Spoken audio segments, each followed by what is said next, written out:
Chapter 4:02. Li Ning, you didn't have the time to blame him for being rash. He stepped into the rear courtyard and saw a large red-scaled snake entrenched in the middle of the courtyard. It opened its mouth and spat out moonlight.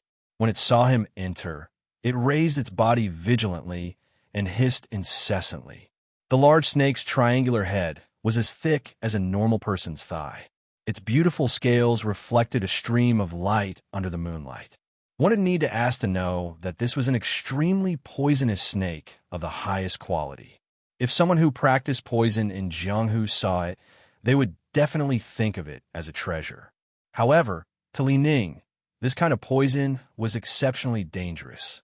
Although he was highly skilled in martial arts, this kind of strange poison usually had some special characteristics.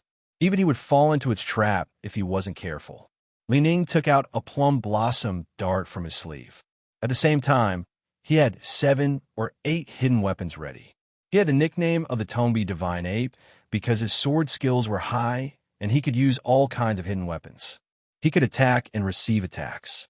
He carefully hid his body and shot out 7 or 8 hidden weapons. Even if the large snake was 2 times larger, it would still be killed. Absolutely not. Absolutely not. The sloppy monk ran out from the side room and blocked in front of the large snake. He pretended to pat the large snake twice, and the red-scaled snake retracted its body and coiled up. This large snake was raised by the little Taoist since it was young. If you hit it, I'm afraid you'll be beaten out. The sloppy monk explained. Before Li Ning could apologize, he heard the kid next to him shout, "Wow, so it's a snake raised by the people in this Taoist temple. Raising such a large snake in the courtyard. Are they purposely trying to harm us? In my opinion, even if they aren't good people either. They raise poisonous creatures, and we live in the front courtyard. If a poisonous snake crawls over at night and harms us, would you pay with your lives?" Wang Ming pulled out the rhinoceros-skinned long knife from his waist and walked towards the red-scaled snake, saying, "How can I turn a blind eye to such a vicious creature? Today, I will enforce justice on behalf of the heavens and behead it." The sloppy monk wanted to stop him, saying, "Without the little Taoist's orders, it will never leave this courtyard and will not harm you. I told you not to disturb us. You were frightened. How can you blame it on it? What's the point of keeping such a harmful thing?" Wang Ming didn't listen to him and had already walked to the side of the red-scaled snake. The snake was startled and stood up straight, agitated by the saber chi in Wang Ming's hand. Without waiting for Li Ning to pull him back, it spat out a poisonous mist about 3 feet high. The grass and trees that came into contact with it quickly withered and turned yellow.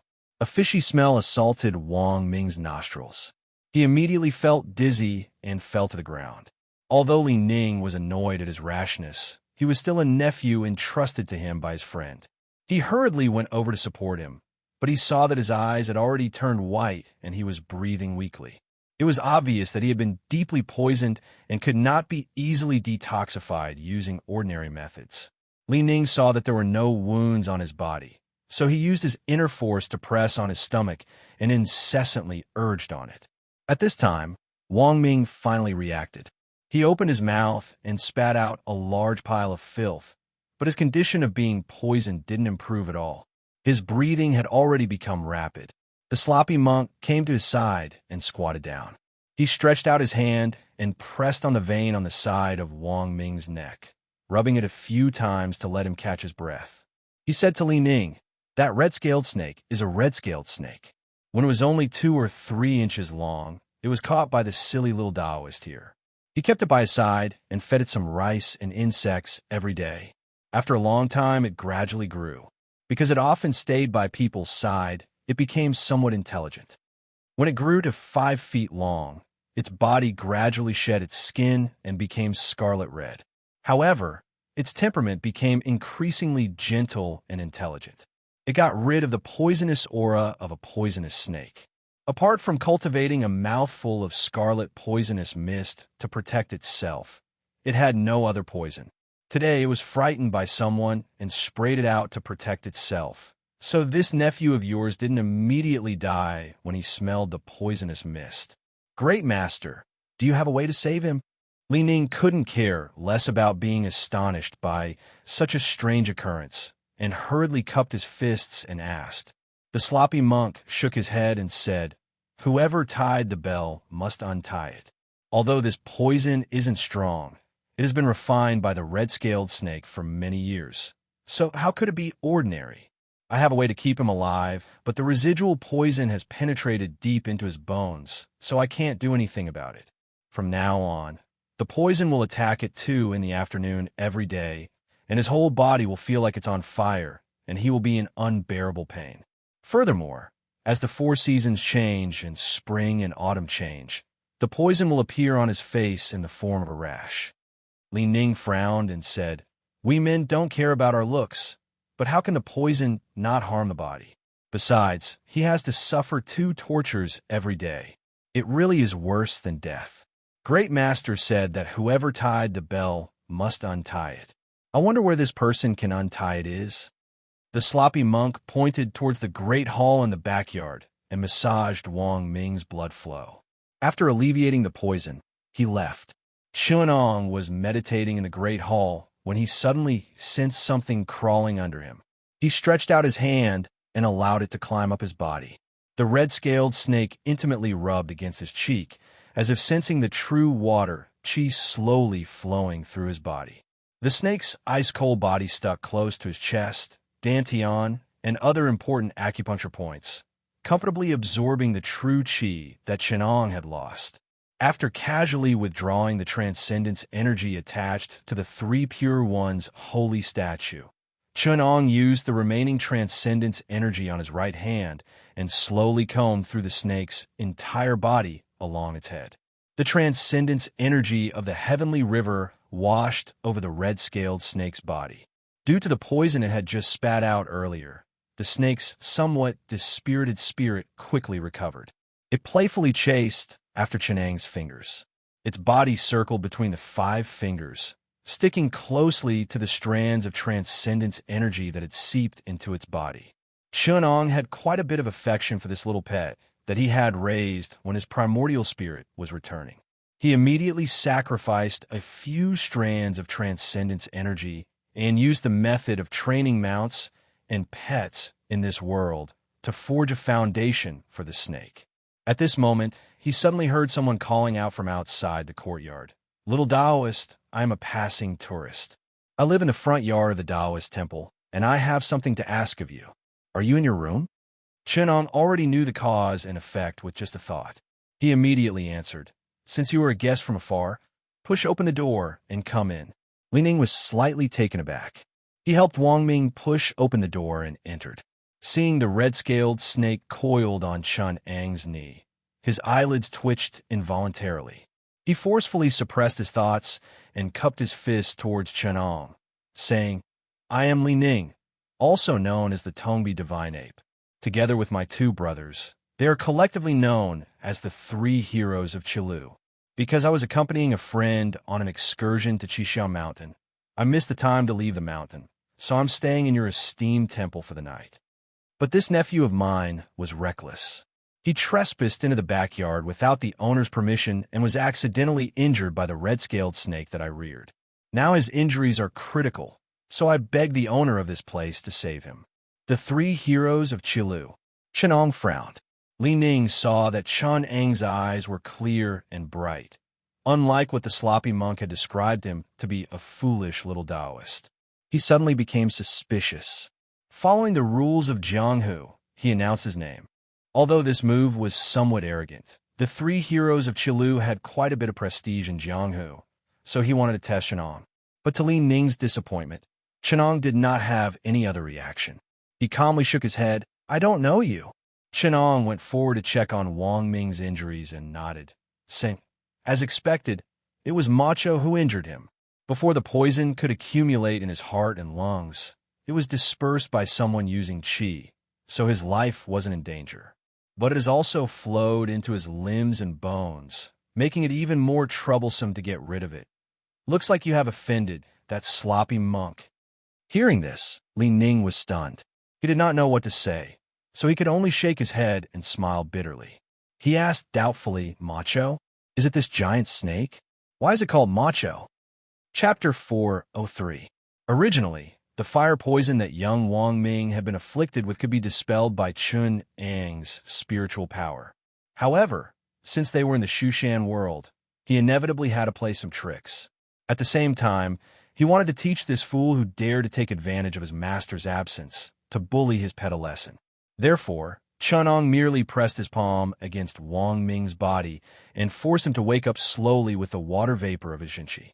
Without even looking at the fool, he said to Lin Ning, "Macho's poison isn't strong, but it's extremely annoying. It has a nice name called love poison, which means that this poison is like a lover, lingering to the bone, breaking the heart of love. I don't have a good way to detoxify him. At most, I can save him from being burned by fire twice in the morning and in the evening. But I don't have meridian to release the poison twice, so it will inevitably accumulate in his heart." He put on a troubled look and sighed. Everything else is okay, and he can move like a normal person. But in the future, he can't fall in love. Once he does it, he will have a rash on his head, and he will suffer the pain of being burned by fire. There is such a problem, Lin Ning said in shock. Wang Ming, who was next to him, suddenly woke up. His mind was still not clear, and he asked, "What is Yangju?" Lin Ning stopped him with a look. He saw that Chun Ang's face was a little fake, and he knew that Chenong was going to punish the kid next to him. But after all, he was asked by his friend, so he had to do it. His father is the only heir of the 9th branch, and he is the only child in the whole family. If he can't fall in love, it will be very unfilial. In life, filial piety comes first. Young Taoist, please be merciful and let him live on. Chenong thought for a while, then said, "Fine, I will teach you a way. Macho has been practicing with me since I was a child. As she grew older, she became more and more experienced, so she shed her scales and put on a bright red coat. She didn't expect that this would attract the attention of her natural enemy. In Qishao Mountain, there is a celestial swordsman who lives in seclusion. He raises a 100-year-old white crane, which likes to eat poisonous things. Every month, he comes to my yard to fight with Macho. I can't stand it. That mutated white crane had been exposed to the poisonous fog of the Macho fire poison many times. Because it was connected to the spirit Qi and had eaten the spiritual herbs in the mountains, it gradually developed a mouthful of spirit crane saliva. It was the best at restraining all poisons and was also the only nemesis of the Macho fire poison fog. I'm sure that tomorrow will be the day when the crane and Macho fight. The two of you can hide on the side and help Macho defeat the crane, capture it, and collect the spirit saliva." After that, he didn't care what Li Ning was thinking. He sat cross-legged in front of the 3 pristine statues and closed his eyes to meditate. The red serpent Macho also followed him and swallowed the natural qi that Chenong had absorbed. Li Ning had no choice but to drag Wang Ming out of the hall. Chenong had just started to practice qi and use his mana. He was not proficient. Although he was born with wisdom and could see the great Tao as if he had divine help, he still practiced hard and was obsessed with exploring the rules and great Tao of this world. He studied mana and vital qi. After one night, the originally shallow mana became richer. Just one night's effort was better than 10 years of polishing vital qi. The Milky Way mana was formed by 9 kinds of talisman seeds, collected from the Gui water vital qi. The records of the grand historian once said, Gui's words are K, saying that everything can be calculated and measured, so it is called Gui. It means that everything in the universe can be measured and speculated, so it is called Gui. The Gui water vital qi that Chun Ong practiced was the true meaning of measuring and studying everything, so that he could rule the world with Tao. Therefore, the Milky Way mana belonged to the water element of the 5 elements. In fact, it was best at measuring and analyzing the great Tao. It was close to the nature of everything. Under the operation of mana, there was nothing in the world that couldn't be analyzed. On the surface, it seemed to be one of the 5 elements, but in fact, it followed the great Tao of understanding and changing the world. It was very close to the scientific worldview that Chenong lived for.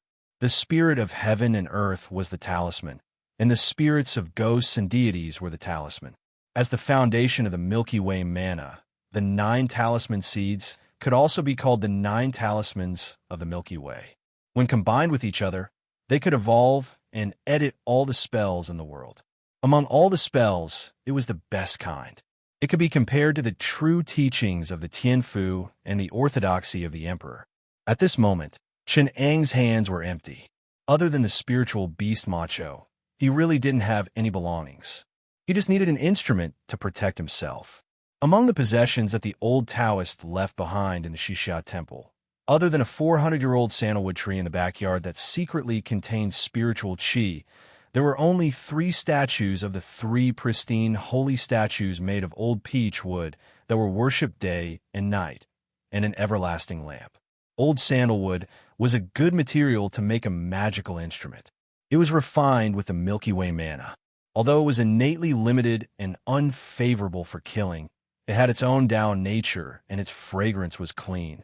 It could be used to make a magical instrument that could subdue inner demons, ward off evil spirits, and purify the heart.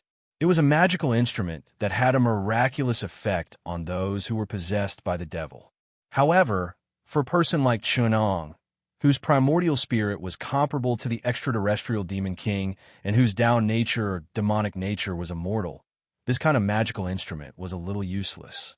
If there were any extraterrestrial demons that sneaked into Chun Ang's real spirit, the one that would be devoured would definitely not be Chunong. There was no need to worry about a small problem like being possessed by the devil. If he used the 3 pristine holy statues of the 3 pristine holy statues to make a magical instrument, it would be too embarrassing. If it really attracted the attention of the 3 mighty beings from the upper realm, it would not be worth it. After thinking about it, only the everlasting lamp that was worshipped on the 3 pristine holy statues was the most suitable. Although it was lit with an ordinary fire, it was estimated that the ancestors of the Xixia temple had received guidance from an expert. A bright lamp could not be extinguished for 300 years. They also gathered the old sandalwood oil in the backyard to make the lamp oil. After 300 years, the flame of the lamp had already contained spiritual qi. The burning lamp oil emitted a gentle fragrance, which was the best for purifying the heart and nourishing the mind. Although its essence was still an ordinary fire and could not be compared to the spiritual flames that were born from vitality, it was still considered a good material for making magical instruments. In the world of Shu Mountain, the magical instruments refined by the individual immortal experts only used magical power to wash day and night, so that the spirituality of the material and the primordial spirit could be combined. Then, the spirituality of the magical instrument would be cultivated with the qi of spiritual medicine and strengthen its essence. Therefore, the characteristics of the magical instrument are special. According to the nature of the material, it is very easy to be restrained, and the connection between it and the owner is not strong. The advantage is that other than some magical instruments that are related to proving Tao and ascension, or treasures that are related to the cultivation of life, other magical instruments can be found in some blessed land with abundant spiritual qi and suitable environment. Using the power of heaven and earth to nourish the magical instrument, it is convenient and convenient. In hundreds or thousands of years, it can be made into a batch of powerful magical instruments, and it will not hinder the cultivation. Although this method was convenient and simple, it was not suitable for the current Shenong. On one hand, he did not want to form karma with the old monsters who ascended or were about to ascend from Shu Mountain. If he messed up the clear karma net of the heavenly path, would it not be making a wedding dress for the main god? It was convenient for it to infiltrate this world, but it would expose itself. Therefore, in this world, there was an order of inheritance. The magical instruments that the predecessors planned to leave for the descendants, unless it was destined to be with him. Chunong was not prepared to intervene. Ancestor Dharma, Immortal Chunyang, Immortal Baiyang, Immortal Guang Chengzi, Golden Mother Tian Yi, Immortal Long Brow. These old monsters are all cunning. They have already ascended to the upper realm, but they are still playing chess in the lower realm. The magical instrument remains that they left behind.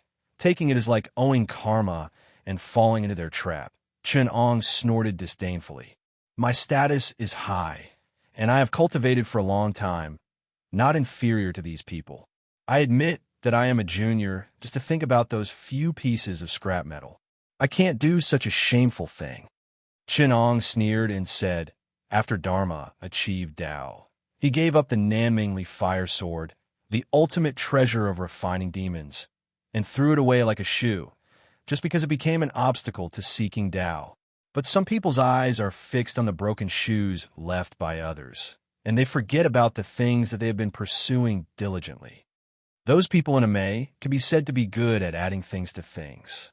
As the saying goes, borrow fey cultivation, throw it away after using it. It's not like throwing a watermelon when seeing sesame. But some people seem to have deep greed in their bones. Not to mention magical instruments or heavenly books, they even want to take away the slightly useful flowers and plants. They don't think about whether they can bear the karma calculation in it. They are really short-sighted. Chun Ong keenly felt that the karma and luck alarm that he had set in the original work and left for the future generation of the treasure was slightly touched. He smiled and said, there is no doubt that the samsara travelers are such people. But without you, how can I find the spy left by the Lord God? With a casual point, the magic power of the Milky Way was divided into 9 kinds of talisman of the Milky Way and the Gue water, genuine Qi, which were thrown into the flame of the eternal lamp on the table. The Gue water, genuine Qi nourished the small flame of the lamp, and the 9 talisman of the Milky Way formed the embryonic form of a prohibition in the flame of the lamp.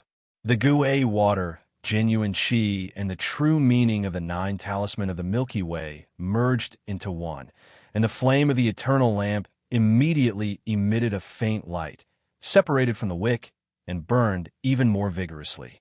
Chunang's reaction was extremely fast, and he immediately activated the magic power of the Milky Way. He spat out a roll of Milky Way, and suddenly opened his mouth to suck in. The flame of the eternal lamp in the air was swallowed by him into his stomach, and sank into his dantian, where it was nourished by the magic power of the Milky Way. To be continued. Chapter 404.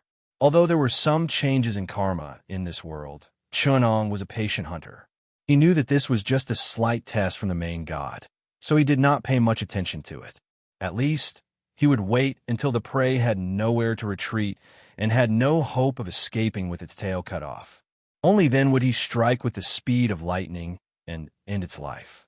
He had just started to practice magic treasures, and it was the time when he was full of inspiration. Before dawn, he walked to a sky-opening cliff not far from Shixia Temple and waited for the sun to rise to collect the first purple gas. When the red sun rose and the clouds parted, he would absorb the purple gas from the east to nourish the Milky Way Dharma power in his dantian, so that the Dharma power would have a trace of purple gas, which could nourish the primordial spirit. The time to collect the purple gas was only the moment when the sun rose. In the remaining time, Chun Ong spat out the eternal lamp flame and used the Milky Way Dharma power to collect the true fire of the sun from the sunlight and integrate it into the magic treasure. The true fire of the sun was one of the 7 true fires in the universe. It was also called the fire of the sky. When it was refined into the common fire from wood, it would increase its power. The eternal lamp flame was just a common fire, so it was not good. Chunong wanted to collect the true fire of the sun to improve its origin. If he could collect the true fire of the sun from the sky, the poison fire of the ancient earth lung under the crust, and the eternal lamp flame, he would be able to cultivate the true fire of samadhi. He would have the power to burn mountains and boil seas, and cultivate demons to achieve Tao. It would not be weaker than any magic treasure. Of course, it was still too early to talk about this kind of hard work that could easily take hundreds of years. The Milky Way Dharma power engulfed the whole mountain like smoke and fog. Chunong soon felt the agitation of the spirituality in the eternal lamp flame and knew that it was time. If he continued to collect it, it would hurt the spirituality of the flame, so he stored it in his dantian to nourish it. Beside the stream, the red serpent macho was also absorbing the essence of the sun. When the warm morning light disappeared, the sun became more and more violent, and it was not suitable for a snake of Yin attribute like macho to degenerate its primordial qi. Chunong took Macho down the mountain and walked towards Shixia Temple. Before he entered the door, he saw a young man in a sorry state rushing out of the temple. The young man pointed at his nose and scolded, "You evil Taoist! You released a snake to harm others and caused me to be poisoned. You will pay with your life." Chunong saw that his face was covered in rashes, and he did not look human at all. His whole body was covered in dust and mud. It was obvious that he had tasted the pain of being burned by the Meridian 2-hour fire yesterday. Thinking about it this way, it was only natural for him to be so resentful. However, Chunong was not his father, so why should he sympathize with his suffering? Seeing him pointing at his nose with a fierce look on his face, he immediately sneered. While he was still making a fuss, he absorbed his aura. He casually broke off a branch from the bushes beside him and used his transcendence energy to slap his aura in. Wang Ming, who was shouting, did not know when to stop. Seeing that Chunong did not respond, he actually wanted to take 2 steps forward and get in front of Chunong's face. His uncle, Wang Changluo, looked on coldly from the side. He was probably looking for someone to hold Li Ning back so that he could not help Chunong. Chunong wasn't willing to let Wang Ming's spittle splash on him, so he casually pinched one end of the branch. Wang Ming suddenly cried out in pain, clutching his ankle as he fell to the ground. "Oh, sorry. I'm looking in the wrong direction." Chunong turned the branch around and casually found a piece of cloth, wrapping it twice around the other end. Wang Ming's hands and feet seemed to be tied up, his mouth gagged, and he could only make muffled sounds. The onlookers were originally prepared to teach this little Taoist a lesson for the sake of Master Wang Changluo. But now that they saw this scene, how would they dare to do so? They could only watch as Chunong swaggered away, calmly escaping. Only after he left did someone mumble to himself, stammering, Demon Dao." An old man whom Wang Changluo trusted quite a bit trembled as he placed his luggage at his feet. Without even taking back his wages, he said to Wang Changluo, "Master, I don't dare to take this job anymore. Please be merciful, master, and let me go." Without waiting for a reply, he stumbled out of the mountain. Wang Changluo forced himself to cheer up and asked someone to send him his wages and luggage. He then put on a good show in front of everyone, comforting them with kind words and putting on a show. Finally, he managed to calm the anxious and uneasy hearts of the people. At this time, Wang Ming had already broken free from the impeachment of Mo Sheng's magic. He looked in the direction in which Chunong had left in fear and shouted to his uncle, "The branch, that branch." He wanted to snatch it back, but his uncle didn't dare to let him go. He pulled on his clothes and said, "Good boy, do you want to be defeated by the devil again? We can't wait to avoid such a demon, and you still want to send yourself to our doorstep? If we don't get that branch back, even if we run 1,000 miles away, we won't be able to escape his impeachment." Wang Ming shouted. It wasn't that they were knowledgeable, but that this spell was really famous. From the witchcraft of the royal family to the common people beating up villains, this spell could be seen everywhere. It could be said to be the most well-known and widespread spell since ancient times. It was also the representative spell of the masters, Taoists, and even the gods and sorcerers. Not only did it have a long history in the Central Plains, but it could also be seen in Western magic and African voodoo arts. It was really the most widely varied spell in the world. Wang Ming's uncle scolded, "He can capture your soul with just a casual pat. If you go now, who knows what other evil spells he has? You'd better follow me and invite your 2 uncle masters Zhou and Yang, and ask for a good karma from that person and dispel that spell." That young Wang Ming was just angry for a moment. Now that he had come back to his senses, he was also scared out of his wits, so he followed his uncle's orders. Not long after, Li Ning helplessly brought Wang Ming to knock on the door of the wing room where Chunong lived.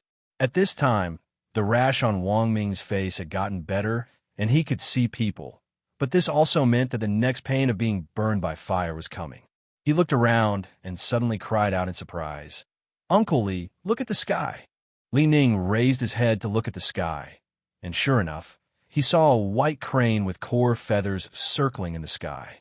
The crane's cry was clear and melodious, and it descended to the back of the main hall. Chunong stood behind the main hall. The scarlet serpent was coiled on the stone eaves of the well, hissing towards the sky. On the eaves stood a huge red-crowned crane. Its head was bright red, and its whole body was snow white. There was not a single strand of mixed hair on its body. It had golden eyes and an iron beak, and its 2 claws were like copper hooks. It was at least a foot tall, and it was picking and combing its feathers. In just a short while, Li Ning had already arrived with Wang Ming. Seeing the white crane on the eaves, Wang Ming was overjoyed. He raised his hand and took out the sleeve dart that Li Ning had given him to protect himself, and shot it towards the white crane. Li Ning couldn't stop it in time, and the swift sleeve dart was caught by the white crane with its beak. But this action had already angered the feathered crane. It swooped down from the sky, and its 2 copper hook-like claws slashed towards Li Ning's head. If the claws landed, it would be a small matter for his skin to split open. Chapter 405. This cowhide crane was reared by the mutants. It was very human-like and well-educated. That was why, even though Chunong was only immortal before his arrival, and even lacked spiritual intelligence, he was not hurt by this strange spiritual bird.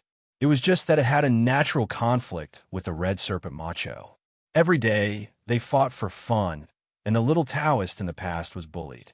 Chunong had used the spirit crane saliva to teach Li Ning a lesson because he wanted to punish this feathered beast on behalf of his past self. Unexpectedly, the young man brought by Li Ning was not even as well-educated as a feathered animal. He was born in a wealthy family, and his parents were usually arrogant. When he was outside, he had Wang Chongluo, his uncle who was a salt merchant, to back him up. Even the 3 elites of Qilu and Qilu had to look up to him. This made him arrogant out of nowhere. After being threatened by Chunong, not only did he not get rid of his strange illness, he was scared silly. Seeing the 2 birds as tall as a human, with large eyes and iron beaks and copper claws that could split mountains and split rocks, it was obvious that they were not to be trifled with. The moment they went up, they shot arrows from their sleeves. Li Ning, who was carrying him, was scared out of his wits. How could Li Ning not know that this stupid young man did not know the severity of the situation? In Jianghu, there were strange beasts reared by the mutants. Their own abilities were equivalent to that of a peerless master swordsman. Each of them also had some innate magical powers. The worst part was that they had strong backers. If you bullied the birds they reared, sooner or later, the backer would come looking for you. Those lonely masters always treated the strange beasts and spiritual birds that accompanied them as their eyes. Most of them had strange tempers, and if they met some strange and fierce ones, they might lose their lives. Luckily, the birds were well-educated and did not have any intention of killing them. Li Ning was known as a divine ape, but when a divine ape really came, it would not be able to win against the crane that had been trained by the Sword Celestial. Its iron beak was like 2 precious swords that could be opened and closed at will. It flew up and down, making it look like a male ape. Lin Ning was also a famous swordsman in Jianghu. Encountering such a powerful, godly swordsman, even though he suffered a lot and was in a sorry state, when the crane suddenly got angry, it used its feet and beak at the same time, clawing and pecking. He was completely defeated. His face was covered in peach blossoms, and his clothes were ragged. If the spirit bird hadn't shown mercy, his situation would have been 10 times more miserable. Chunong shook his head as he watched from the side. Rather than counting on these people to help him vent his anger, he might as well do it himself. Although it was a little embarrassing to bully a beast, it was better than them making a fool of themselves here. Taking advantage of this opportunity, Chunong realized that in this world, the difference between immortals and mortals was like the difference between heaven and earth. Li Ning's swordsmanship was skillful, and his concealed weapon skill was divine. In Chunong's eyes, his martial arts were not inferior to his subordinates, Murong Bo, Xiao Yuan Shan, Duan Yanqing, and the others. But when faced with the mount of a sword immortal from a different sect, he could only block left and right, but still couldn't win. That spirit bird's beak was like an iron hook, and it had its own way of doing things. It didn't even use its own divine ability, yet it was able to force Li Ning to the point where he couldn't protect himself. How could the difference between the two be explained in just a few sentences? In short, it was just the difference between immortals and mortals. Thinking up to this point, his original intention to test Chu Yang had already faded by 80%. But when he saw that Spirit Crane's naughty and mischievous intentions were aroused, it started pecking that youngster's buttocks, and it almost pecked the little worm between his legs a few times, making him cry out in fear.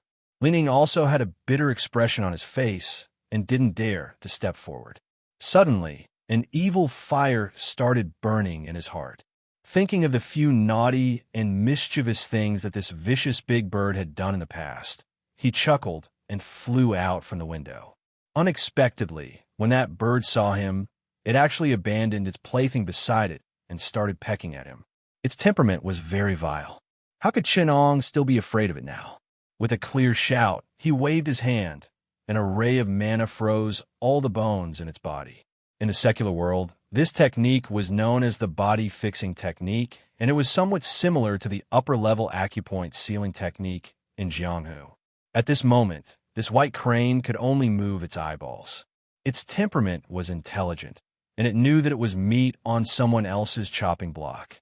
Its eyes showed a lot of obedience, which was the opposite of its previous bad behavior, and it acted like a docile and pure bird. How could Chenong let it go so easily? He sneered a few times and first went to help Li Ning out of his predicament. He was prepared to slowly deal with it later. If he didn't pull out 100 tricks from it, he would be in vain as the avatar of the heavenly demon-head apocalypse.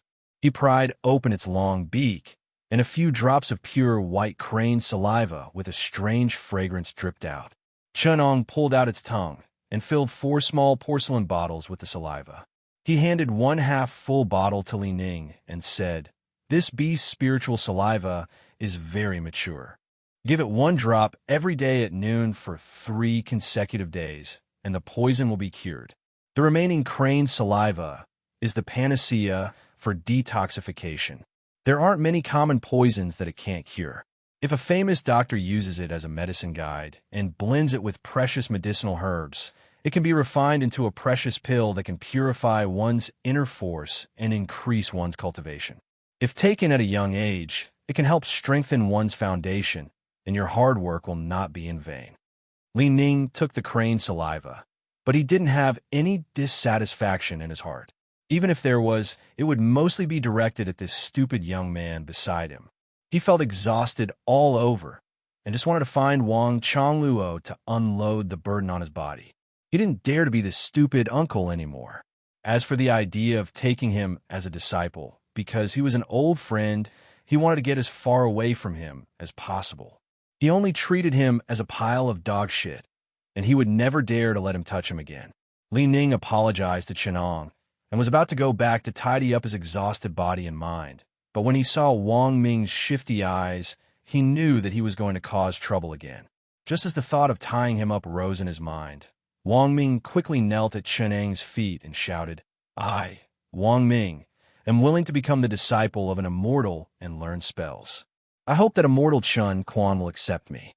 When he said that, Li Ning and Chenong, who were beside him, had the same thought. This kid is really the best of the best.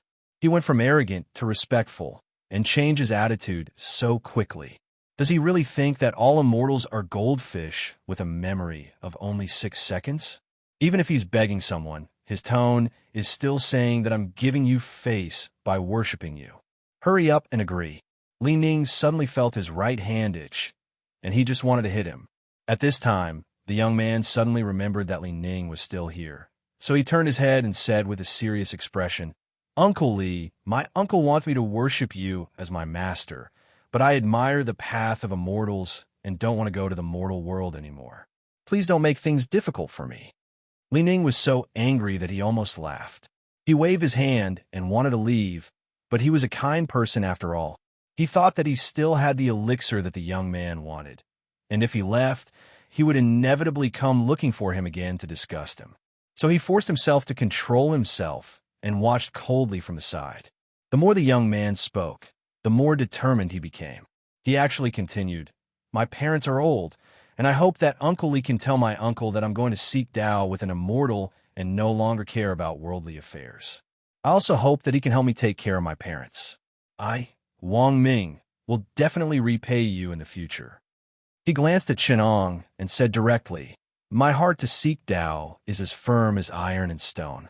Even my parents and relatives can't hold me back." When he finished, he turned his head back and said loudly, "I've made up my mind. Uncle Li, don't try to persuade me anymore." Chenong, who was at the side, pinched off a feather from the spirit crane. Looking at the young man's flapping little wings and pure eyes, he thought to himself, "Is he showing his determination to me?"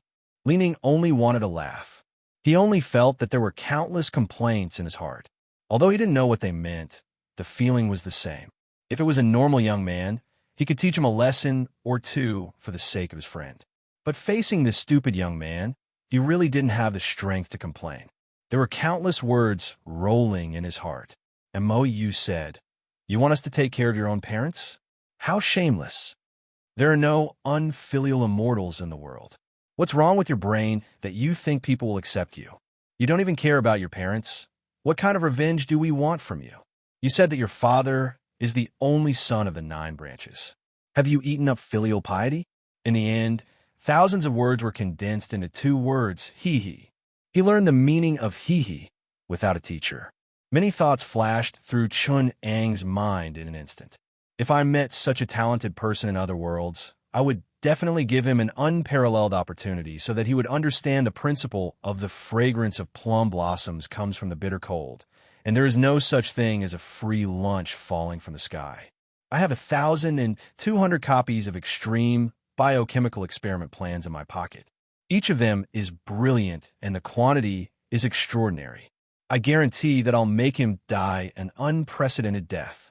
However, I'm playing the role of a righteous cultivator in this world. It's not appropriate for me to play such games. Why don't I give you a set meal of the flying yiksha, drought demon, ghost, and red-eyed zombie of the Panga clan? That will be the fulfillment of our fate. Chapter 406. If they were in another world, Chenong would have 100 ways to toy with this brat to death. But now he was not a local, and he was wearing the shell of a righteous senior, so he could not be so obvious. Of course, he was not prepared to let this brat go. If he rejected him flatly, wouldn't it be letting him off easy? He had to take him in as his subordinate, so he could slowly deal with him. Of course, this kind of idiot would go out to make a living and get involved in the entanglement of karma. 9 out of 10 of them would be sent home lying down. But again, Chenong was not his father. So how could he teach him how to be a person? It was better to let him experience it himself in the future. Cough, cough. Chun Ong cleared his throat. Good, you have such a heart of Tao, so you could be considered a seed of Tao cultivation. It's just that techniques are not easily passed on. Even if your foundation is excellent, and a beam of spiritual light spurts out from the top of your head, and you are a genius in Tao cultivation, you still can't avoid trials and tribulations. Next to him, Lin Ning did his best to restrain himself. He could naturally see that Chenong was purely joking, but considering Wang Ming's eccentric personality and the fact that he would almost certainly treat his good intentions as malicious intent, he naturally wouldn't do something that would be strenuous and unrewarding. And Wang Ming was naturally overjoyed, saying, "Master, I am not afraid of this kind of test." "Don't call me master." Chenong stopped him. "You are such a fine jade, and you will definitely have greater opportunities in the future. How can I ruin your future? I appreciate your aptitude, and I will lend you a hand. Please don't take me as your master." Wang Ming was originally a little unwilling to take him as his master. He thought, actually, this person may not have any skills. My aptitude is more than 100 times higher than his, so of course it would be easy to beat him. At least he has some self-awareness. If I really take him as my master, and my abilities surpass him by 100 times in the future, wouldn't it be too shameful for him? When he looked at Chenong again, there was a little bit of contempt in his eyes. Li Ning almost buried his face in his hands, so ashamed that he did not dare to show his face. This kind of weirdo, almost, if he was his disciple, it would be better to beat him to death. He didn't want to embarrass his sect. But Chenong was still smiling as he said to him, "My talent and learning are shallow. Among the 360 Tao, I have only learned 11 or 12 unorthodox methods. One of them is called the divine path of incense, gathering the thoughts of all living beings, herding the lambs of the world. There are 4: sorrow, wisdom, action, and wish, all of which can be cultivated to fruition. Are you willing to learn? Wang Ming thought, the best techniques in the stories are all ways to achieve immortality. If I can achieve immortality, I can bring my whole family and my future wives, concubines, and children to live forever. Then my immortal bones won't be in vain. If you want to learn, then learn the best method. Otherwise, what's the point of learning like him? He asked, can I achieve immortality this way? Chunong shook his head and said, it's just like daughter threads climbing ivy. Other people's ancestral graves are like flowers in the mirror and the moon in the water. In the end, it's hard to avoid disaster. Wang Ming shook his head and said, then I won't learn. Chunong said again, then how about I teach you the method of plucking human cauldrons, harmonizing yin and yang, and achieving bliss together? Wang Ming's eyes were full of interest, but he was someone who had read stories after all, and knew that this was a test.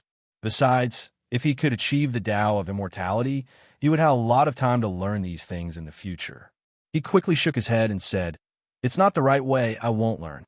Chunong laughed even more happily. He nodded and said, you are worth teaching. If you go astray, it's hard to avoid the end of our fate. His words made Wang Ming even more complacent, and he let down his guard more and more. He heard Chunong continue to say, the way of external alchemy by burning fire, using herbs and spirit herbs on the outside, and using lead and mercury on the inside, combining heaven, earth, and man. Are you willing to learn? Wang Ming fell into the trap and shook his head reflexively. I won't learn anything that can't achieve immortality. Hearing this, Chunong pretended to be angry and sneered. You won't learn this. Won't learn that won't learn? Then forget it. After saying this, he waved his sleeves and left with the immobile spirit crane. Before he left, he pointed at Wang Ming's feet. Wang Ming wanted to chase after him, but he fell 3 times in a row and couldn't move his feet. He could only watch as Chunong swaggered away and said in a daze, why didn't he follow the routine? Why didn't he follow the routine? Returning to the main hall and sealing the doors and windows, Chunong turned back and sneered at the spirit crane. The spirit crane's eyes were pure and kind, as if what happened in the past didn't happen. But Chunong was not moved at all. He sneered and said, what? The snake that bullied me in the past was jubilant, and now you're acting like this? If I don't teach you a lesson, how will you remember that a snake with a master can't be bullied? He glanced at the spirit crane's well-groomed feathers, and then at Mo Cho, who was curled up at his feet, feeling wronged.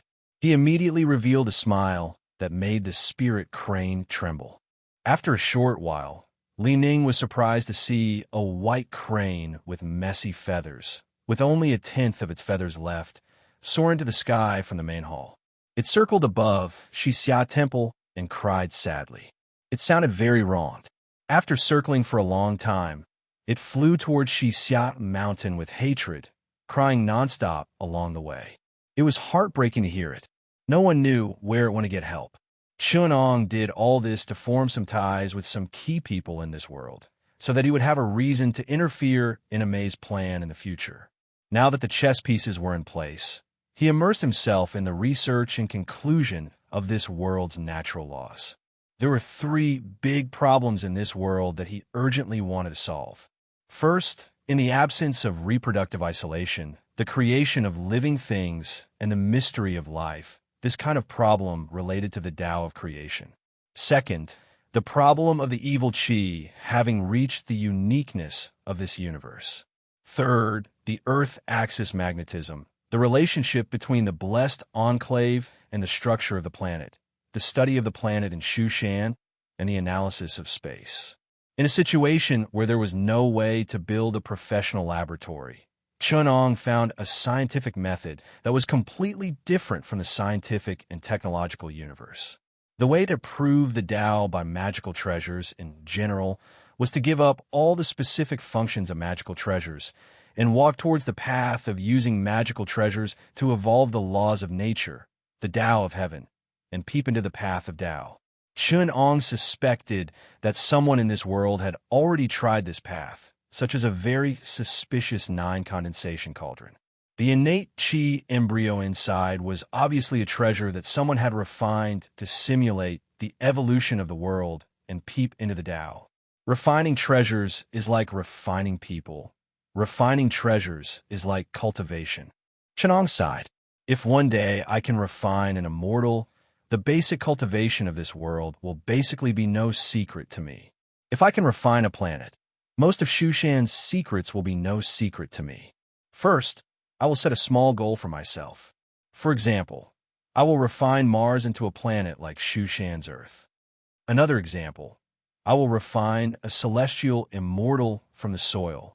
Where is he? If you have a goal, you might as well experiment when you're looking for the space of the Master God. Under the premise that you don't cause a big mess. Chapter 407. There was no day or moon in the cultivation world, and one did not know the years of winter and summer. Chun-Ong only used the everlasting lamp flame in his hand to slightly test the method of creating vitality, and became familiar with the principles of true fire and true water. Outside the main hall, the moon was already in the middle of the sky, and according to the time, it was the 3rd watch of the night. But the stupid teenager Wang Ming tossed and turned restlessly after he went back, feeling so depressed that he couldn't fall asleep. Li Ning gave him the elixir early on, but he just treated him as a stinky dog shit and refused to talk to him anymore.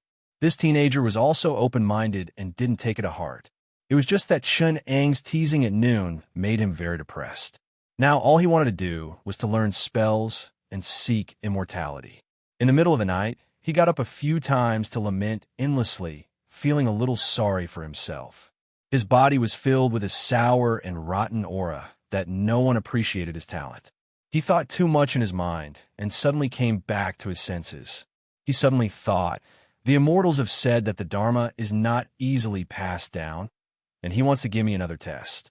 Who said that this round of questioning is not a test? After all, magic cannot be taught to 6 ears. Uncle Li Ning was next to me during the day. Even if the immortal taught me the way of immortality, it was quite inconvenient. Before he left, he threw me 3 times. Could it be that he was reminding me to come back at midnight? Thinking of this, he didn't feel sleepy at all. Now he was hanging around the door of the main hall where Chun-Ong lived. Until midnight, he saw the light in the main hall where Chun-Ong lived was extinguished. From afar, he saw the window at the back of the main hall was opened, and a stream of light shot up to the sky and went to the depths of Qisha Mountain.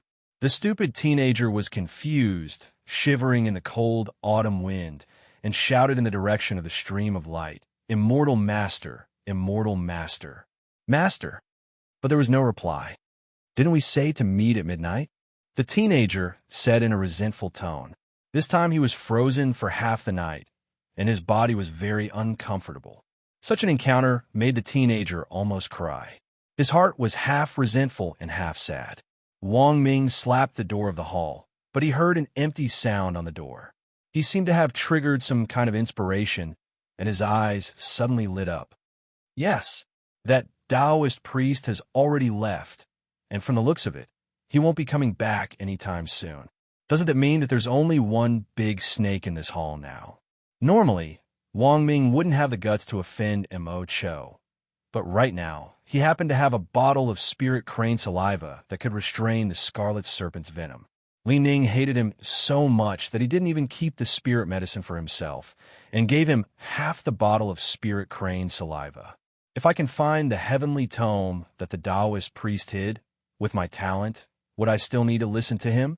I expect that by the time he finds me, my spells and divine abilities will have already surpassed his. Why would I still be afraid of him? With a wicked heart, Wang Ming went around to the back of the hall and went in through the window that Chun-Ong had opened. In the pitch-black hall, there was only one eternal lamp on the 3 pure ones table. Macho was sitting on the table, and her bright red scales looked like they were flowing with blood under the dim light. Wang Ming plucked up his courage and took out the porcelain bottle that contained the saliva of the spirit crane. He poured out half of the bottle and smeared it on a long stick that he had found at random. Apart from a stack of Taoist books on the table, there were only 3 things: a jade tablet with ancient characters inscribed on it, a long sword shaped like a long feather, and an unknown black glass bead. And Mo Cho, the scarlet serpent, was sitting on the side and only lazily slid down when Wang Ming drove him away with the stick smeared with spirit crane saliva. Wang Ming's heart was beating fast, and his breathing was rapid. He hurriedly rummaged through the books and found that the Taoist books left by Chunong were all Taoist books that could be bought on the market. He held the 3 things in his arms and fled the hall without looking back. And Mo Cho just looked at him like he was an idiot, watching him leave, and then return to the table. Of course, if someone came this time, they would have to face a fierce and terrible spirit beast. Chun Ong stood on the green sharp rock of Chisha Mountain, releasing the everlasting lamp flame to refine the real fire of the sun under the moonlight. Feeling that the prohibition he had left was touched, he showed a smile of understanding. The everlasting lamp flame in the endless moonlight of Chisha Mountain polished away the restlessness of absorbing the real fire of the sun during the day, and once again restored the gentle and clean Taoist nature of the true spirit. Chenong put it back into his dantian. Then he spat out a roll of Milky Way Dharma power and slowly refined it in the moonlight, improving its nature. At the same time, the moonlight and the Milky Way Dharma power intertwined and purified, bringing with it wisps of void spiritual chi and the power of the stars, sprinkling it on Chisha Mountain again. The vegetation on the mountain was lush and lush, bathing in the moonlight of the Milky Way and nourishing the land veins. In Chisha Temple, the sloppy monk was meditating in the wing room. When the moonlight shone on him from the window, a man with golden skin and jade-like bones, with a clear glazed light flowing all over his body, was sitting under the moonlight without a trace of sloppiness. The moonlight shone on the glazed body, making the monk look solemn. The glazed body of the monk smiled and looked at the moonlight shining on the whole mountain outside the window. He cupped his hands and praised. Taoism follows nature, the unity of heaven and man. Fellow Taoist, you have extracted the essence of heaven and earth without harming all creatures, creating yourself and all living beings. You are indeed the orthodox mystic door, the direct descendant of the Great Way. In the moonlight, the Milky Way Dharma power that flowed on the whole Chisha Mountain carefully combed the chi of heaven and earth, the land veins, and the water veins of this beautiful, blessed land, calmly dispelling the yin chi and bad luck in the land veins. Like a stream, it silently nourished all living things in this world and promoted the circulation of the land veins. With this one night's work, this magnificent scenery of Chisha Mountain would not have the possibility of withering for the next 30 years. When the sun rose in the east and Chun Ong finished collecting the purple gas, the Milky Way Dharma power appeared again. Drops of moonlight, clear water seeped out of the Milky Way and were collected by Chun Ong in a jade bottle that was refined with some restrictions. He shook it, and the bottle was as light as a feather, but the quality of the jade became clearer. This was the lunar true water, one of the 7 great true waters in the world. It was bright and clear, pure and clean, and its nature was the cleanest. After all, it was formed by the power of moonlight and lunar true water, and it had the virtue of being light and gentle. It was not as heavy as the Tiani true water, which was one of the 7 great true waters in the world, and a drop of it would become a lake or river. White sand also fell from a Milky Way like mist and dew, and was collected by Chenong. This was the milk of earth essence stone, which was best at nourishing vital chi, making up for congenital deficiencies and suppressing inner demons. It could also create wood elemental natural treasures and accelerate the growth of plants. It had endless magical uses. Although there were drops of lunar true water and slightly more milk of earth essence stone, there were only about 20 drops. It did not seem like a lot, but if the sloppy old monk in Chisha Mountain saw it, he would probably be shocked, and he would ask Chenong for some. This kind of treasure was extremely difficult to create, and after hundreds of years of hard work, one could only collect 3 to 5 drops. How could one obtain so many in one night, like Chenong? The lunar true water had to be extracted from the moonlight with vital qi. If a cultivator or an individual immortal did not have a compatible cultivation method, he could only obtain 2 to 3 drops after 100 years of hard work. The milk of earth essence stone was even rarer. It was also known as the milk of earth essence, and it was the essence of the creation of the earth veins. Only when the earth dragon turned over and the earth veins changed drastically could one have the chance to collect it. The process of obtaining this item was against the harmony of the heavens, and if it was not by coincidence, cultivators would never dare to collect it. Only people like Chenong, who had the supernatural power of the Milky Way and was innately close to the 7 great true waters, and whose magical powers were not inferior to the true disciples of the heaven's sanctum, could collect the lunar true water from the moonlight so easily. Chapter 408. Wang Ming carried the things he had stolen from the main hall and hurried out of the monastery. But as soon as he reached the courtyard where Li Ning and the others were, he saw his uncle, Wang Chongluo, standing at the door, waiting for him with a gloomy face. Seeing him walk over, Wang Chongluo scolded him right to his face. "Wang Ming, you ungrateful thing! How many good words did I say, and how many favors did I ask for in order to let you become Li Ning's disciple? Your uncle Li Ning, as the head of the 3 heroes of Qilu, how many people can't learn his martial arts, even if they want to? You evil creature, you don't know what's good for you. If it weren't for your father's face, I wouldn't even bother with a piece of trash like you." Wang Chongluo waved his sleeves angrily and shouted, "Go apologize to Senior Li. If you dare to say a word of disobedience, I'll pretend that I never had you as my nephew." Wang Ming's heart was like an overturned jar of vinegar. Who knew how much bitterness and grievance he had felt at the same time? With a red face, he stiffened his neck and said, "I'm a seed of cultivation. I don't want to learn the tricks of Jianghu." Wang Chongluo was so angry that he almost wanted to kick the kid to death. Because of his relationship with his father, he didn't do it, but he also didn't want to pay attention to him. So he waved his hand and said, "Get out. I'll pretend that I never had you as my nephew." His words were said out of anger, but he didn't expect it to anger the kid. Wang Ming sneered and said, "Fine, get out. Life is full of ups and downs. Don't look down on me because I'm young and poor. I, Wang Ming, will definitely achieve something in the future. At that time, even if you don't treat me as your nephew, I'll still call you uncle. Uncle, we'll meet again if fate allows it." With that, he waved his hand and left. Wang Ming had stolen Shen Ang's hidden treasure, so he didn't dare to stay here anymore. His uncle driving him away was just what he wanted. Besides, he was also angry. His uncle looked down on him, and Li Ning's accusation, in the eyes of this inexperienced youth, was really the most grievous thing in the world. It was as if he had been deserted by everyone and suffered a terrible blow. On one hand, he was afraid that Chenong would return, and on the other hand, he was filled with grief and indignation. The young man's legs were strong, and he only felt tired after running for 2 hours. At this time, he was already quite a distance away from Sunset Perch Monastery.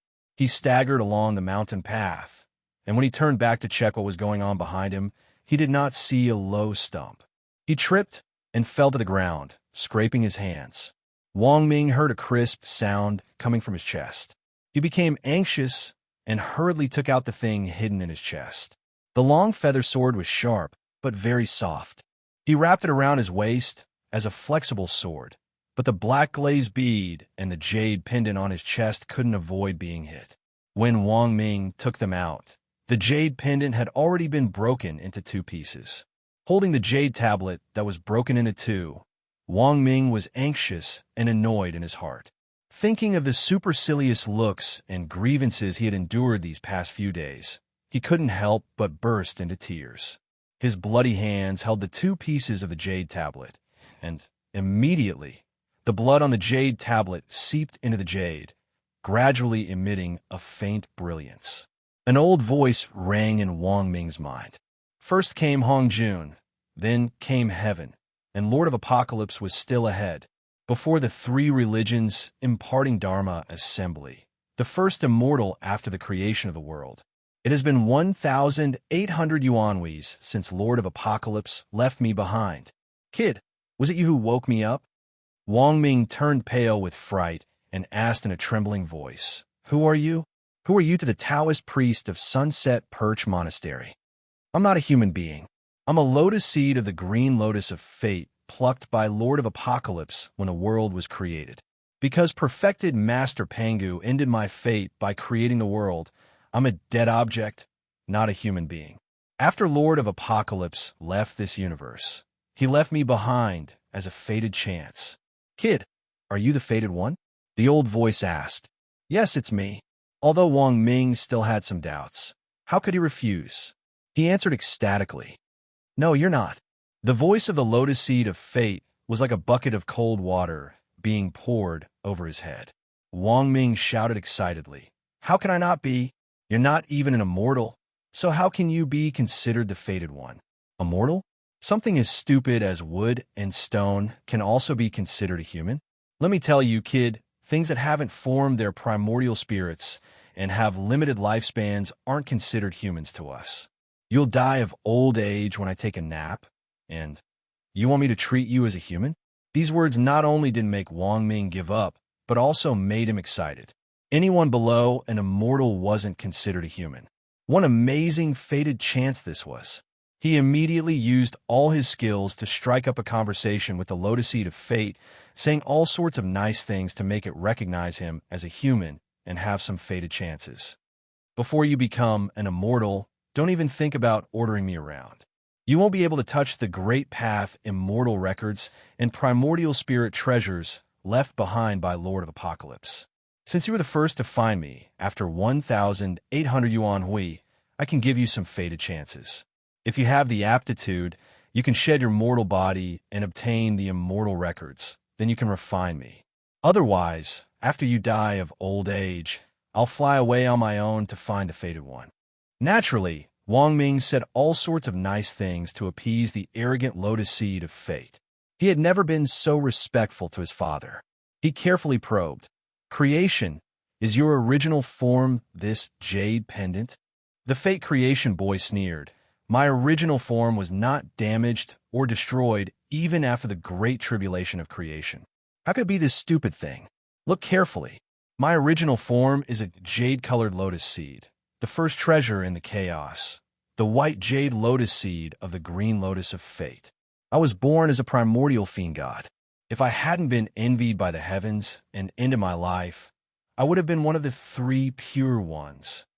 Wang Ming was so shocked by its origin that he became dizzy. He searched more and more carefully and finally found a lotus seed with the same color and luster in the middle of the broken jade pendant. Seeing the lotus seed disappear in his hand, Wang Ming asked nervously, Creation, are you still there? Yes, Creation said coldly. Seeing that it did not want to pay attention to him, Wang Ming finally let down his guard. Since this thing of unknown origin looked down on him, it was unlikely that it was specially used to harm him. Besides, he was just a mortal. How could he be worthy of being schemed against by an expert of that level? As for Chenong, he did not think that Chenong had such an ability at all. Creation, I want to become an immortal and enter the Tao. Are there any secret manuals of cultivation methods? The cultivation methods I know require one to be an immortal at least. Don't bite off more than you can chew. Look for it in this world. According to my calculations, your fated chance is on the wall of the Flower Rain Cave at the White Sun Cliff of the Wind Cave Mountain. There are 364 drawings of human figures in different postures left by the ancient immortal by Yang. It is also known as the White Sun illustration. It is the first method for cultivators in this world to lay their foundation. At this moment, Wang Ming was wild with joy. He hurriedly asked, Where's the Wind Cave Mountain? Don't be in such a hurry. Apart from having some fate with me, your fate is too shallow. You can't afford such a fortuitous encounter. If you rely on my help to go there, your fate will be shallow. You will first trigger an external tribulation and attract the attention of unorthodox demons. it will be a narrow escape. If you want to have fate with a mortal by Yang, you must first. Chapter 409. Chun Ong controlled Fate Creation Boy from afar, and in an instant, he had set up endless training for Wang Ming, the stupid boy. He had to make sure that he would form a predestined relationship with a mortal by Yang before he arrived at Mount Fengdong. Although the immortals of this world favored the reincarnations of old friends or the righteous cultivators who had been cultivating for generations, it did not exclude the predestined ones from obtaining the orthodoxy. As for whether Wang Ming was a fated person or not, even if he wasn't, Chenong had countless means to make him one. It was nothing more than a more tortuous process, but he wasn't the one who would be tormented, so he didn't care at all. As usual, Chun Ong used the true fire of the sun extracted from the morning sunlight to temper the flame of the everlasting lamp, then transformed into a rainbow and returned to the Dawn Perch Monastery. Just as Li Ning and the others were bidding farewell to him, he saw them out of the monastery. On the way, he saw Wang Chongluo looking at him strangely. After thinking for a moment, he understood that Wang Chongluo had already guessed what Wang Ming had done. After all, he was a great salt merchant who traveled extensively. Wang Ming had also revealed many flaws. When he went back and thought about it, he would be able to figure it out. It was just that he played dumb in front of Chenong, and Chenong was happy to see him play dumb. Anyway, the one who would suffer in the future would not be Chenong. It was already past the best time for cultivation. The chi of heaven and earth had turned from its tranquility in the morning to its restlessness in the afternoon. Coincidentally, the sloppy monk had just finished his morning ritual and was sweeping the courtyard. When he saw Chenong, he smiled and said, "Yesterday, you plucked the feathers of Priest Meng's beloved bird. That fellow has an honest and straightforward personality. I'm afraid he won't let you go. Even if he wants to keep the peace, I won't let him. He has been harming the bird and harming the snake for 10 years. Before my spiritual sense recovered, I couldn't argue with him. Now, don't tell me I'm going to let it go. How can there be such a good thing?" Chun Ong sneered. "Sigh."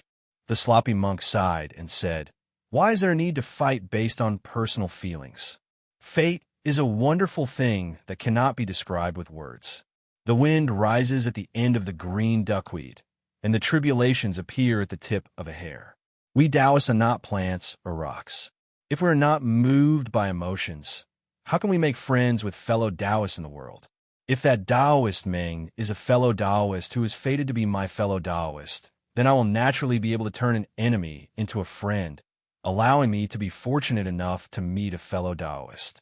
If he is an enemy from my previous life, then I will be able to face the calamity and fight to see who is stronger and who is stronger." Chenong didn't care at all. The sloppy monk said bitterly, "Fine, never mind. In any case, I have some friendship with the two of you. When the time comes, I will mediate between the two of you so that there won't be any bad karma in this world. The accumulation of evil causes and evil retribution is the fate of the world.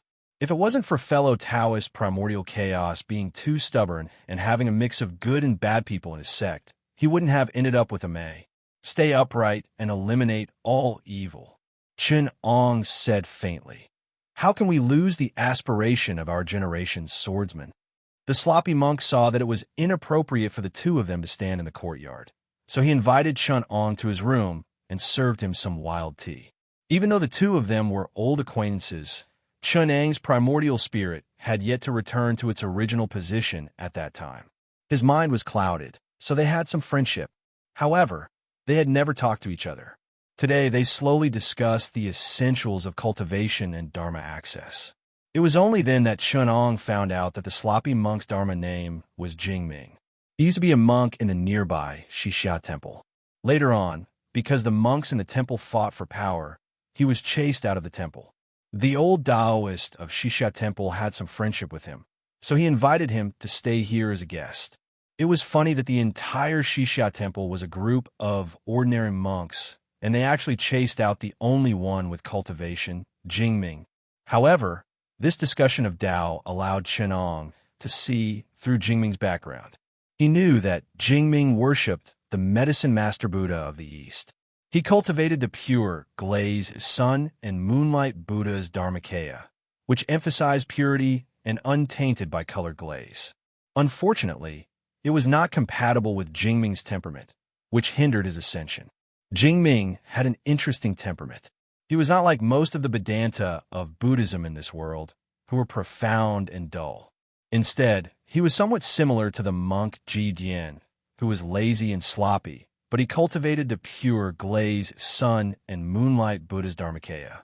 Chunong thought about how Jingming took care of his descended body when he was in ignorance. So he changed the topic and said, "Before my telegnosis ability recovered, I have always been under your care. I have nothing to repay you for. Yesterday, I refined some Tying real water, which is suitable for your pure glazed sun and moonlight Buddha's Dharmakaya. Just accept it." Naturally, Jingming knew about the reputation of the 7 great true water in the universe. However, the 7 great true water was very precious. It could only be harvested by cultivators with compatible skills with the primordial spirit and mana. There was a box of Tianyi real water left by Tianyi Jinmu in the Eczian Palace. It attracted the attention of many masters from both good and evil who wanted a few drops to transform their own disasters. Not to mention this kind of true water that was suitable for one's Dharmakaya. Even if Jingming used a magic weapon that he had painstakingly made for 300 years to exchange for it, he might not be able to move others. Most magic weapons that were refined by others were not suitable for one's Dharmakaya. How could it be as useful as this kind of inborn true water with endless magical effects? If Jingming was willing to give up 100 years of hard work, he might be able to refine a few drops. However, all cultivators regarded their cultivation as their eyes. Who would waste their own cultivation for external resources? Jingming thought about it, but he could not refuse in the end. He could only accept it shamelessly and said, "My primordial spirit has been restless these few years. I think I was too impatient when I used the sun's true fire to refine my Dharmakaya. I lost my calm and peaceful nature. My pure, glazed Dharmakaya's fire nature is restless. I thought I would have to go to the eye of the sea for 100 years and use the water of harmony to survive the fire disaster. However, with the Tying true water that you gave me, I will be able to get rid of my fire nature and return to peace. I'm relying on you to survive this disaster again." Jingming put his palms together and praised. After this, the two of them became even closer. They could talk about some of the more secretive matters. Chunong learned many things about the cultivation world in recent years from monk Jingming. Jingming also gave him many spirit medicines that he had picked in Qixia Mountain. As they were chatting happily, Chunong had a thought. He knew that something related to him had happened, so he closed his eyes and began to calculate. "Did you calculate something?" Jingming asked with concern. Chunong shook his head and said, "It's nothing. It's just some worries in this life. Speaking of which, it has something to do with you." After Li Ning and the others left Qixia Temple, they went down the mountain. On the way, they passed by the Jade Cloud Pavilion on Qixia Tiger Peak. Li Ning and his brothers were masters of the inner force and had light feet. However, most of them were ordinary people. Wang Chongluo, the master who lived like a prince, was also there. They were exhausted and had to rest in the pavilion. While Li Ning was catching his breath, he saw another group of people staggering up the mountain. It was almost noon, and just as they were about to reach the Biyun Pavilion, he heard someone wailing, "Quick, quick, put me down on the side. I'm going to die again." A small golden bamboo sedan was unloaded. A pale man with a face full of rashes crawled out of the sedan. When he saw Li Ning and the others, he scolded, "Why are there still people here? Hurry up and chase them down." An old man beside him quickly pulled him back and whispered into his ear, "Squire Jia, you can't provoke them. Some of the masters in the martial world have extraordinary identities." Then, the commentator, whose face was covered in rashes, gasped for breath and said nothing more. The old man came up to apologize to Li Ning and the others. Wang Chongluo was a big businessman. Along the way, he had the thought of making money by being friendly. He did not want to cause trouble, so he did not argue. However, Li Ning stared at the Squire Jia and vaguely thought of something. At noon, The squire Jia suddenly screamed. His whole body was red, as if he was being burned. He rolled on the ground in pain and shouted, "Kill me! I won't let that brat go. I want his whole family to die. It hurts so much." He was in so much pain that the muscles on his face trembled. He gritted his teeth and said, "Kill him. You must skin that snake for me. I want to eat his flesh and sleep on his skin." Chapter 410. The rash on his body feels like it's on fire. This is the red serpent's poison that Wang Ming was poisoned with. Li Ning thought to himself. From his cries of pain, it seems to have something to do with Shi Xia Monastery. I'm afraid he was injured by the Taoist snake. That Xie Yuan Wai doesn't look like a good person. Even though the Taoist knows some magic, I still have to be careful. The Taoist of Shi Xia Monastery has given me medicine. Since I know about this, I can't just stand by and do nothing. Li Ning made up his mind. He told Wang Chongluo and took a detour to avoid the people Xie Yuan Wai brought with him. He then used his movement technique to head towards Shi Xia Monastery. Li Ning's lightness kung fu was extremely fast. The group of people walked for half a day before he finished in an instant. He pushed open the main door of Shi Xia Monastery and heard someone call out to him, "Mr. Li, come here." He went over and saw Chan Ong sitting opposite the sloppy monk with a smile, leisurely drinking tea. Li Ning immediately told them what he saw. The sloppy monk listened and sighed. That scholar Xie is a scoundrel in Jinling City at the foot of Shi Xia Mountain. His family originally had some power, but after he became a scholar, he became more and more lawless. A few days ago, the funeral of the old monastery master gave him a glimpse of the real situation in the monastery, and he had the idea of occupying the monastery. There are many officials and nobles in Jinling City, so he didn't dare to act rashly. But this Shi Xia Monastery is remote and secluded, so he has many bad intentions. That day, he came here forcefully and was injured by the red serpent. I was merciful and dispersed his poison. I wanted to punish him and get rid of his bad intentions. I didn't expect him to be so stubborn. Chenong only smiled and said to Li Ning, "Come, let's go meet this scholar Xie." Li Ning was stunned and could not help but ask, "Young Taoist, aren't you going to wait here for him to come up and expose his bad intentions before punishing him? We cultivators don't have so much time to care about such things." Chun Ong laughed coldly. "If we are like that monk every time with the intention of saving the world, what time do we have to cultivate? This time, I'll show you that not only do cultivators have a compassionate heart, but they also have killing methods. Getting rid of evil is doing good. He's just an evil person in the marketplace. Why do we need to do anything to him? Let's go down and capture his soul. We'll interrogate him carefully. If there's a shred of hope, we'll let this monk slowly enlighten him. If he's wicked beyond redemption, we'll make him pay immediately." The sloppy monk shook his head helplessly. However, Chun Ong still stood up and led the way down the mountain. Li Ning could only follow. Chen Ang's pace was faster than Li Ning's. In just a short while, he could see the Jade Cloud Pavilion. Li Ning could even hear Scholar Jie's snort. Chun Ong arrived so quickly that no one in the pavilion had time to react. Zhou Chun saw him stand up in surprise. It was not until Chun Ong stepped into the pavilion with an indifferent expression that Xie Xiu Tsai, who had come to seek revenge, regained his senses in a daze. His entire body was swollen, and when he saw Chun Ong standing in front of him, he could not recognize him. "It's you?" When he recognized the young Taoist who had caused him to be in a life-or-death situation, he immediately lost his reason in anger. He shouted, "What are you all standing there for? Quickly take him down. Who dares?" Zhou Chun saw this and also drew his knife. Scholar Jie's men did not know how powerful he was. They raised their weapons and were about to charge forward and press down the young Taoist who did not seem to have any martial arts for their master to deal with. Scholar Jie was not an ordinary tyrant. The friends he had made were all famous solitary bandits in the martial world. They all came together to support him and avenge him. Chenong glanced at them. There were actually 2 bandits who had hidden swordsmanship. They had also cultivated a bit of magic power, but at best, they could only cast some flying sand and stones to catch people off guard. They were not as powerful as Li Ning's hidden weapons. He casually sent out a wave of magic power and froze all of them. Zhou Chun and Scholar Jia were so shocked that they hurriedly stopped talking. They looked at Chun Ong with bewilderment. Scholar Jia squeezed out a smile and said bitterly, "So it's a mortal senior."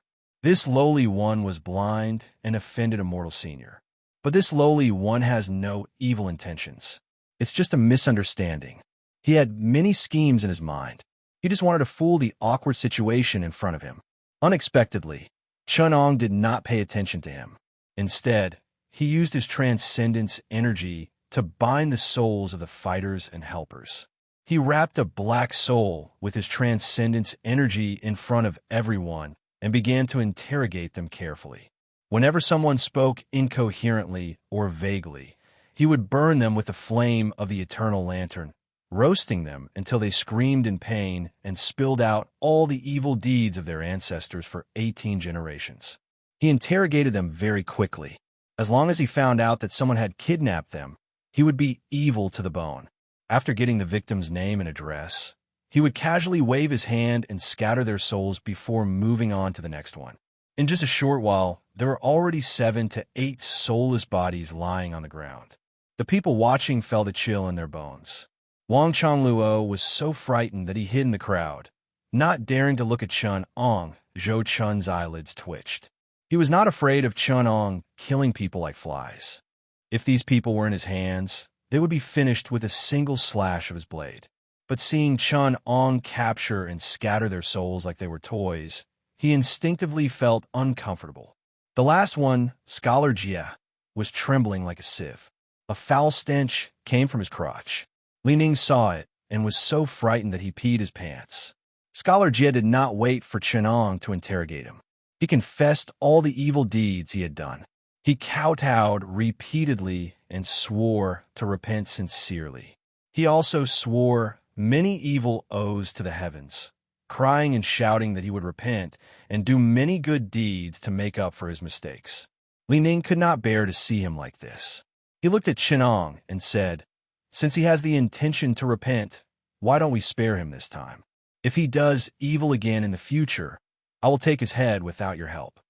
Chun Ong smiled and said, "That would be for the best, but let me test him first to see if he is truly repentant." He did not wait for Li Ning to reply. He captured Scholar Jia's soul and used some tricks to make him confess to K2. Scholar Jia looked weak and useless, but he was actually very vicious. When he said it, Li Ning and Zhou Chun were shocked. If they were not careful, they would also be tricked. Xie Xiucai appeared to be weak and fearful, but in his heart, he had already schemed against their families. He wanted to be the first one to eliminate Li Ning and Zhou Chun after they escaped from this disaster. He was afraid that they would monitor his movements and report it back to Chun Ong. He had a few tricks up his sleeves. The women, the children, the elderly, and the young were all in his vicious calculations. Even if their martial arts were 10 or 100 times better than his, they would not be able to escape easily. When he asked again, he hid many other evil deeds. They were all crimes of giving birth to a son that was extremely vicious. Chapter 411.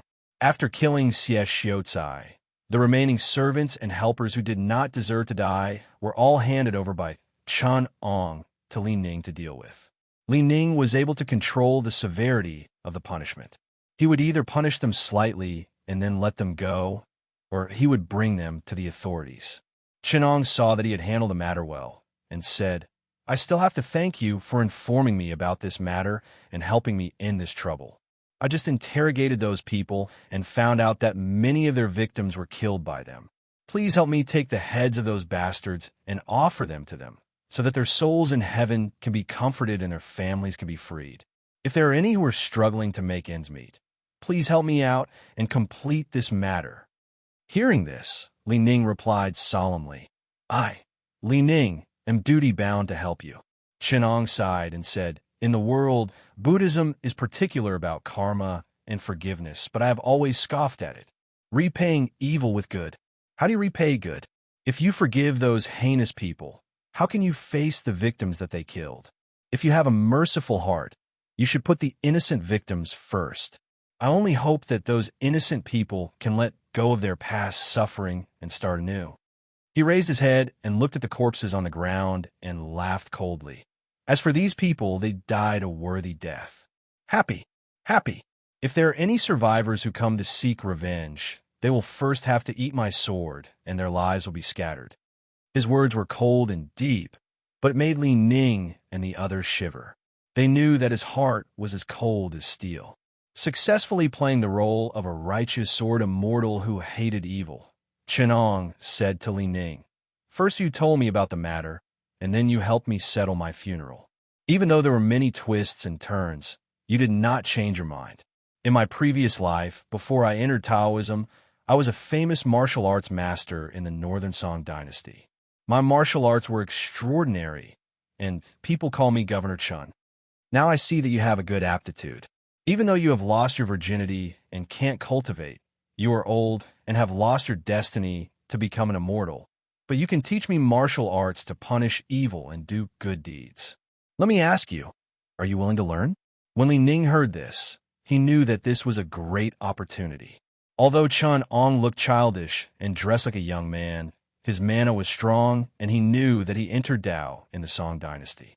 He didn't know how many years older than Chen Ong, but he didn't have any obstacles in his heart. He immediately knelt down in front of Chen Ong and said, "I am indebted to a mortal elder for thinking highly of me. How could Li Ning dare to refuse? However, I have two brothers who swear to share honor and disgrace with me. Please have mercy on me." Although Chen Ong had no intention of forcing him to become his disciple, Li Ning had been in Jianghu for a long time.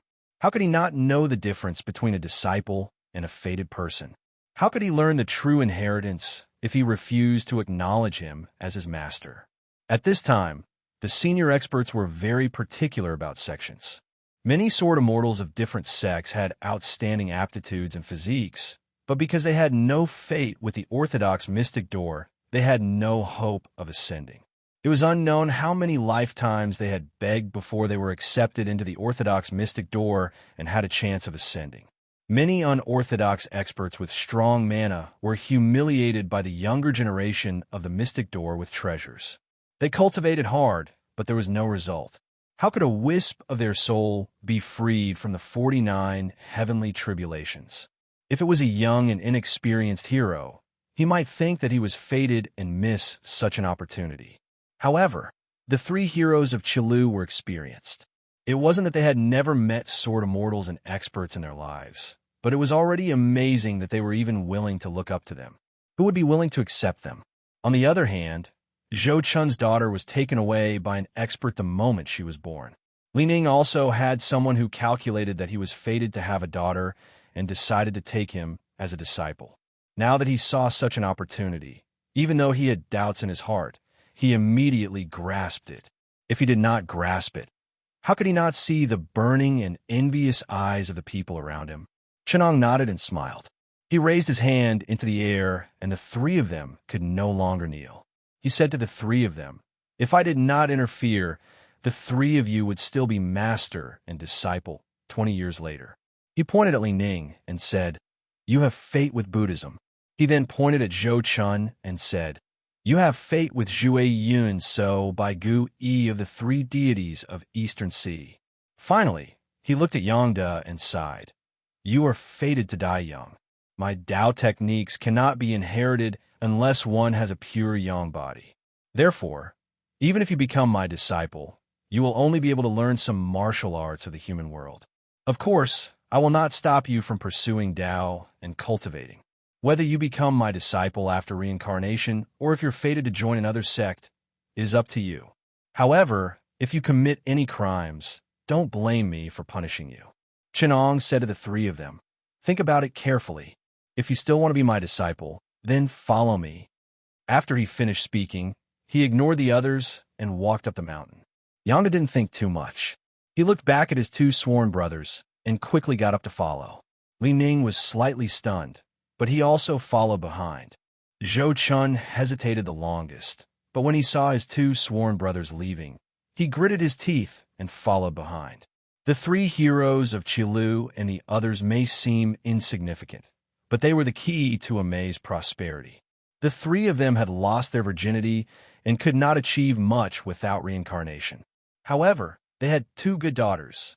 Whether it was Zhou Chun's daughter, Zhou Qingyun, or Li Ning's future daughter, Li Yingqiong, they were the key figures of the three heroes and two clouds. They were also the pivot of Chun Ang's plan. Of course, Chunong was not afraid of the people of Amei causing trouble. The people of Amei were happy to see Zhou Qingyun become the disciple of the old nun of Cloud Eater. Amei would be even happier if a sword immortal of the righteous path, like him, could become the disciple of the three heroes of Qilu and the three heroes of Qilu. Under the entanglement of karma, during the great calamity in the future, they could use today's karma to pull Chun Ong closer to Amei.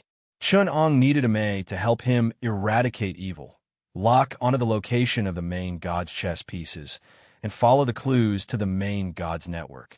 Amei hoped that during the three sword duels, they would be able to get another strong aid from the righteous path. Both sides were like-minded, like dry wood meeting a raging fire. They could collude with each other. The three heroes of Qilu and the three heroes of Qilu naturally did not know Chunang's plan. Yangdo was warned by Chunong that he would die tomorrow morning, so he naturally did not dare to give up this fate. He was not like Li Ning and Zhou Chun, who had a way out. He could only wholeheartedly look for Chunong to become his disciple, hoping to escape this calamity. Li Ning originally had the intention to become his disciple. He was stunned for a moment because he suddenly heard about the fate of the Sand Gate, and his heart was moved for a moment. Zhou Chun was originally the person who did not want to become Chun Ang's disciple the most, but since his two sworn brothers had already decided, he had to come for the sake of brotherhood. The three of them followed Chunong back to Shisha Temple. Chunong picked up a stack of hemp paper from the table in the Three Pristines Hall. He pressed on it with his right hand, and a stack of words appeared. There was also an exquisite and beautiful diagram of meridians and acupoints on it. He casually threw it to the eldest of the three heroes, Li Ning, and said, "Before I entered the path of Tao in the Song Dynasty, I was also a Jianghu hero. I used medicine, mathematics, and Taoism to enter the path of martial arts. I roamed the world, and all heroes were helpless. My long sword was empty. In my lifetime of martial arts, only medicine, mathematics, and Taoism are the best. I want to choose one person from each of you to teach them." Chapter 412. The three heroes of Qilu did not doubt Chun Rant's words. Chun Rant's supernatural power was better than countless martial arts in the human world. Even Zhou Chun, who was the most suspicious, could not think of a reason for Chun Ong to lie to them. Of course, Chun Ong did not lie to them. In Jianghu during the Northern Song Dynasty, his name was indeed terrifying. To say that the heroes were helpless and their swords were empty was an understatement. To be exact, he dominated Jianghu and shocked the martial arts world. His terrifying dominance had cast a shadow over the entire Jianghu for 300 years. Chunong only omitted some time and space relationships. For example, the Northern Song Dynasty he lived in was not the Northern Song Dynasty of this world, and he had never experienced the period from the Northern Song Dynasty to the end of the Ming Dynasty. But these were not important. They only needed to know these limited facts. So Li Ning and the other two hurriedly replied, "We haven't mastered our skills yet. We don't dare to expect to learn from you. Master, please consider and teach us." Chunong shook his head and smiled. "I'm busy with cultivation. I don't have time to play around with those martial arts masters in Jianghu. I'm teaching you the martial arts of the past because I don't want my skills to be lost. It's just a memory. If you can't learn these things, I might as well teach you some shallow martial arts and kick you out of the door." Li Ning and the others came to their senses. They knew that Chunong really didn't care about the martial arts of the human world. He didn't want to play around with those kinds of tests. He didn't want his disciples to die. He had to make a solemn oath that if he dared to teach others without permission, he would die with pus all over his body. Only then would he pass on the hidden rules of martial arts. They quickly changed their words and told the truth. Chunong asked them to tell him the martial arts they were good at. After listening to them, he thought for a moment and distributed a stack of hemp paper to the three of them. Chunong smiled. The three of you have a foundation in martial arts. Your foundation has been laid. I will teach you according to your talent. Li Ning, you are nicknamed Tongbi Divine Ape. You have arms like an ape and a waist like a bee. Your hands are above your knees. You have the best swordsmanship. You can use all kinds of hidden weapons. I have a set of internal and external fists and palms, which can make up for your weakness of not being good at close combat and fighting barehanded. After speaking, he displayed a set of fist techniques. His arms and legs were like dragons and snakes dancing in the air, exuding a powerful aura.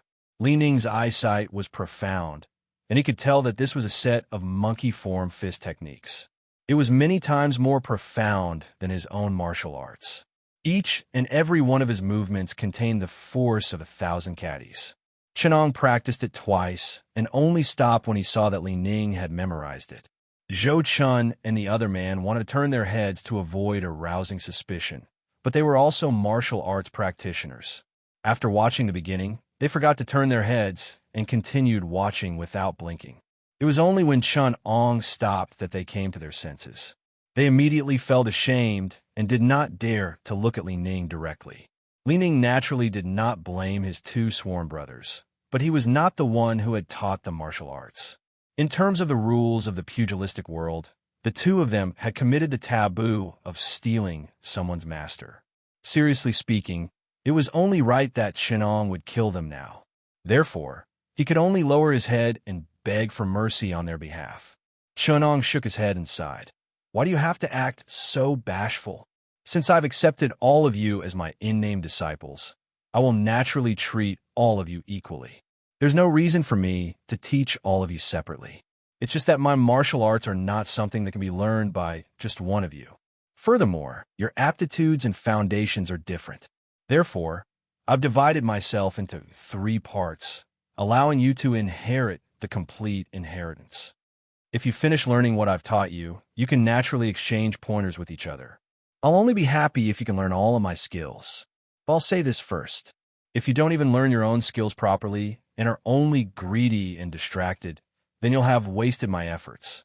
Don't tell others that you're my disciples, lest you embarrass yourselves. The 3 of them were filled with gratitude and shock as they clasped their fists and acknowledged.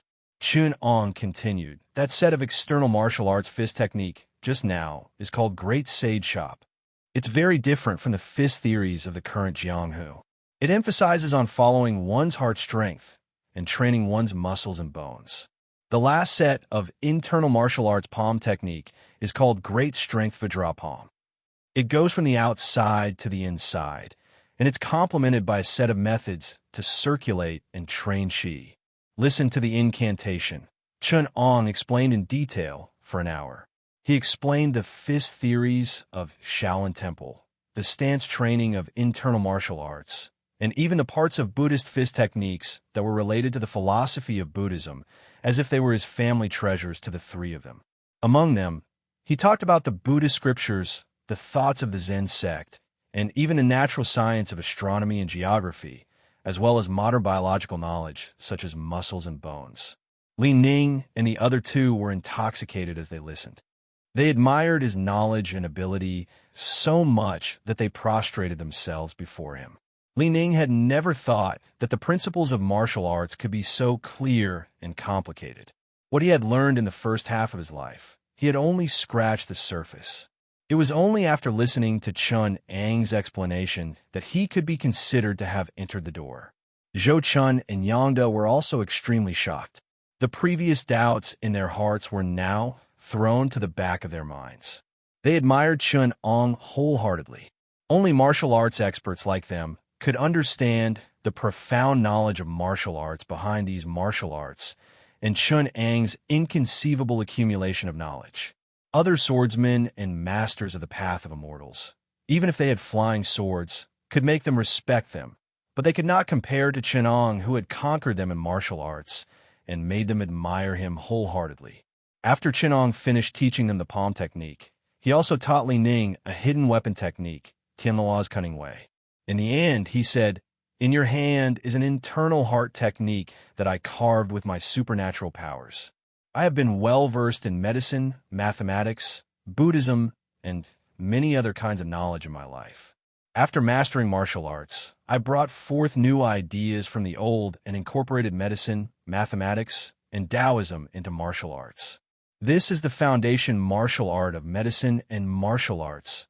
Synopsis of the Golden Chamber.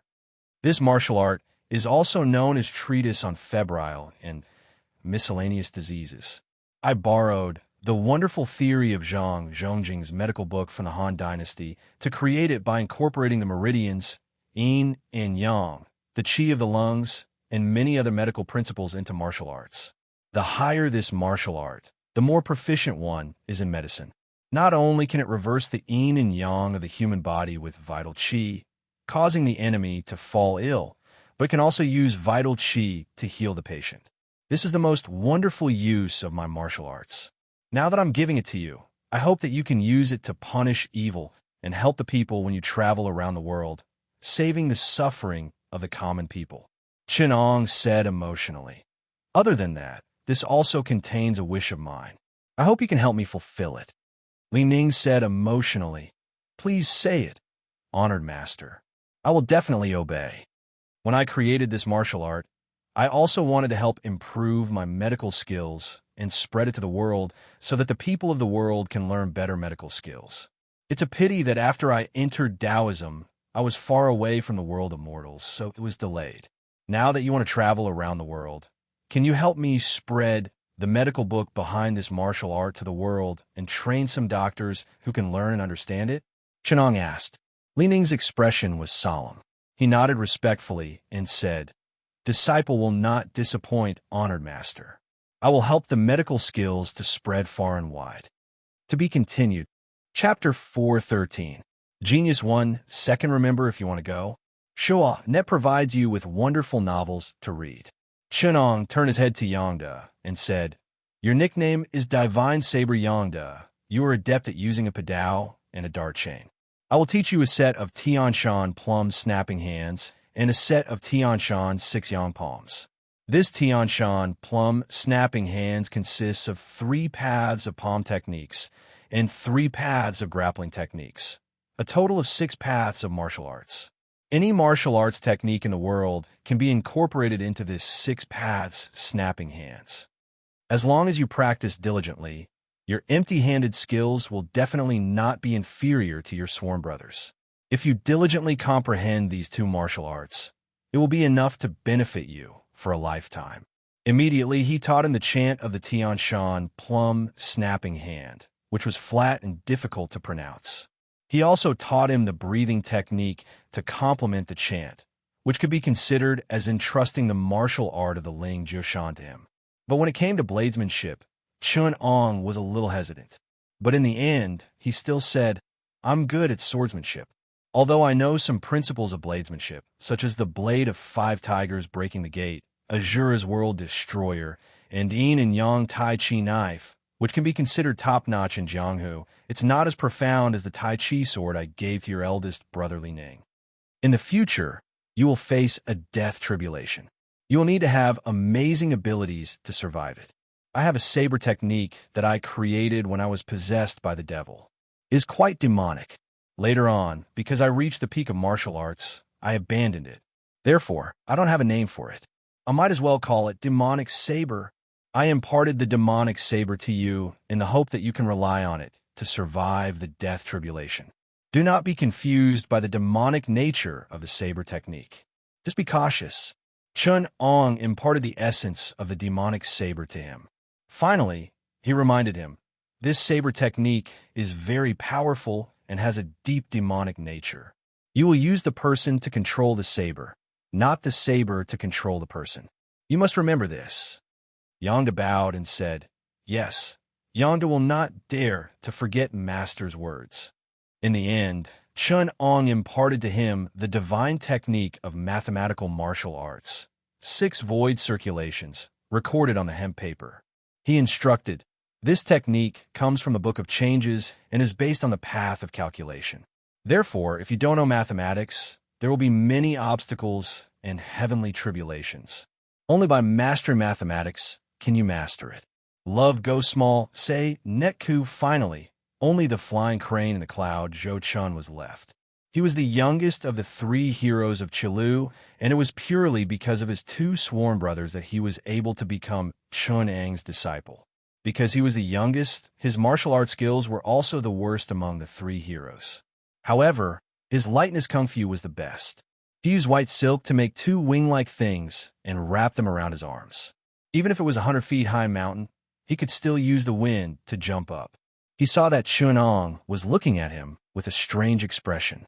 He felt a little apprehensive and thought to himself, could it be that Master saw through my unwillingness earlier? I was too paranoid and offended Master. I wonder what punishment I will receive. Chun'ang sighed and said, your flying crane in the cloud nickname is not good. In the Song Dynasty, I killed a big rapist, and my nickname Crane in the Cloud is only one character away from yours. It's really inauspicious. However, it doesn't matter. You only have this nickname because of the two wings on your back. I will teach you a set of lightness kung fu. From now on, you won't have to use these two things anymore. After saying that, he taught him a set of body movement technique, the rule of impermanence, and a set of lightness kung fu, the bird crossing technique. The rule of impermanence was a set of body movement technique that was combined with the art of war. When facing the enemy, it was as swift as the wind, as gentle as the forest, as aggressive as the fire, as immovable as the mountain. When attacking, it was as swift as the thunder, as unpredictable as the shadow. It was a top-notch body movement technique that Chun'ang had created based on the wave-like subtle steps. As for the bird crossing technique, it was a mystical kung fu that Chun'ang had improved upon in the Tang Dynasty. Then he taught Zhou Chun the secret weapon technique, the heavenly Luo cunning way, and chose a finger technique for him, the joined finger. Finally, he taught Zhou Chun the heaven and earth great shift, a secret art that Chun'ang had fused with the stars transposition and many other essences of the Taoist scriptures. The heaven and earth great shift was jointly pushed to the 9th level by Fong La and Chun'ang, speaking of which. It was the most profound martial art that Chun'ang had ever used. It was even better than the synopsis of the Golden Chamber. After teaching the martial arts, he spent half a day explaining them one by one. In the end, Chun'ang waved his hand and ignored them. He said to the three elites of Qilu and Qilu, you've learned a general idea of martial arts, so there's nothing unclear about it anymore. I still need to cultivate and seek the Tao, so I don't have time to deal with you. Go. The three elites of Qilu and Qilu had no choice but to go down the mountain to join the caravan and go to Jinling City. After that, it was a leisurely time. Every day, Chun'ang tempered the everlasting lamp flame, extracted the Tying real water to polish his supernatural power, and concentrated on cultivating. During the day, he only occasionally discussed Tao with the sloppy monk Jingming, or opened a furnace of pills to test his skills. As Chun'ang cultivated his qi activity every day, the Sword Immortal who lived in seclusion on Mount Qixia also became familiar with his breath. Because of the celestial river's supernatural power, even Mount Qixia was full of spiritual aura.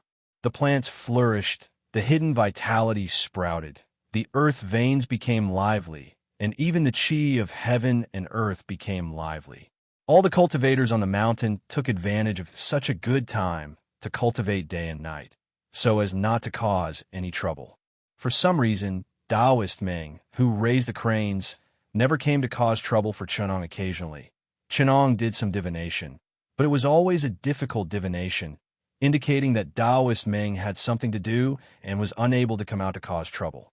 As for what exactly it was, Chun'ang's research progressed day by day, so he didn't have the time to look into it. In 2 months, Chun'ang had already rearranged Mount Qixia Temple. He planted herbs in the wastelands of the temple, opened up a few fields, and even asked Jingming Taoist to take care of them, so that he could analyze the properties of herbs, study the creation of spiritual herbs, graft, and even study the cells and genes of the herbs in order to learn these knowledge. He also took the opportunity of picking herbs in the mountains to cut down some trees that had lost their vitality and were at the end of their lives. He used the everlasting lamp to roast them into wood and repair the entire Sunrise Monastery. He built a few laboratories and refined some crude, experimental magical equipment to assist Chenong in his research. Another morning, an endless Milky Way stretched across the sky, rolling above Mount Xixia. It drew down the violent sun essence from the nine heavens far away, polishing it in the Milky Way before sprinkling it down again. The sun essence's spiritual chi was already gentle, making the entire mountain flourish. A flame in the Milky Way swallowed the true fire of the sun, releasing a bright light as big as a basket. In a cave abode in the depths of Mount Xixia, a female Taoist priest looked at the Milky Way in a daze. After a long time, she sighed and stroked an ugly crane with messy feathers beside her hand.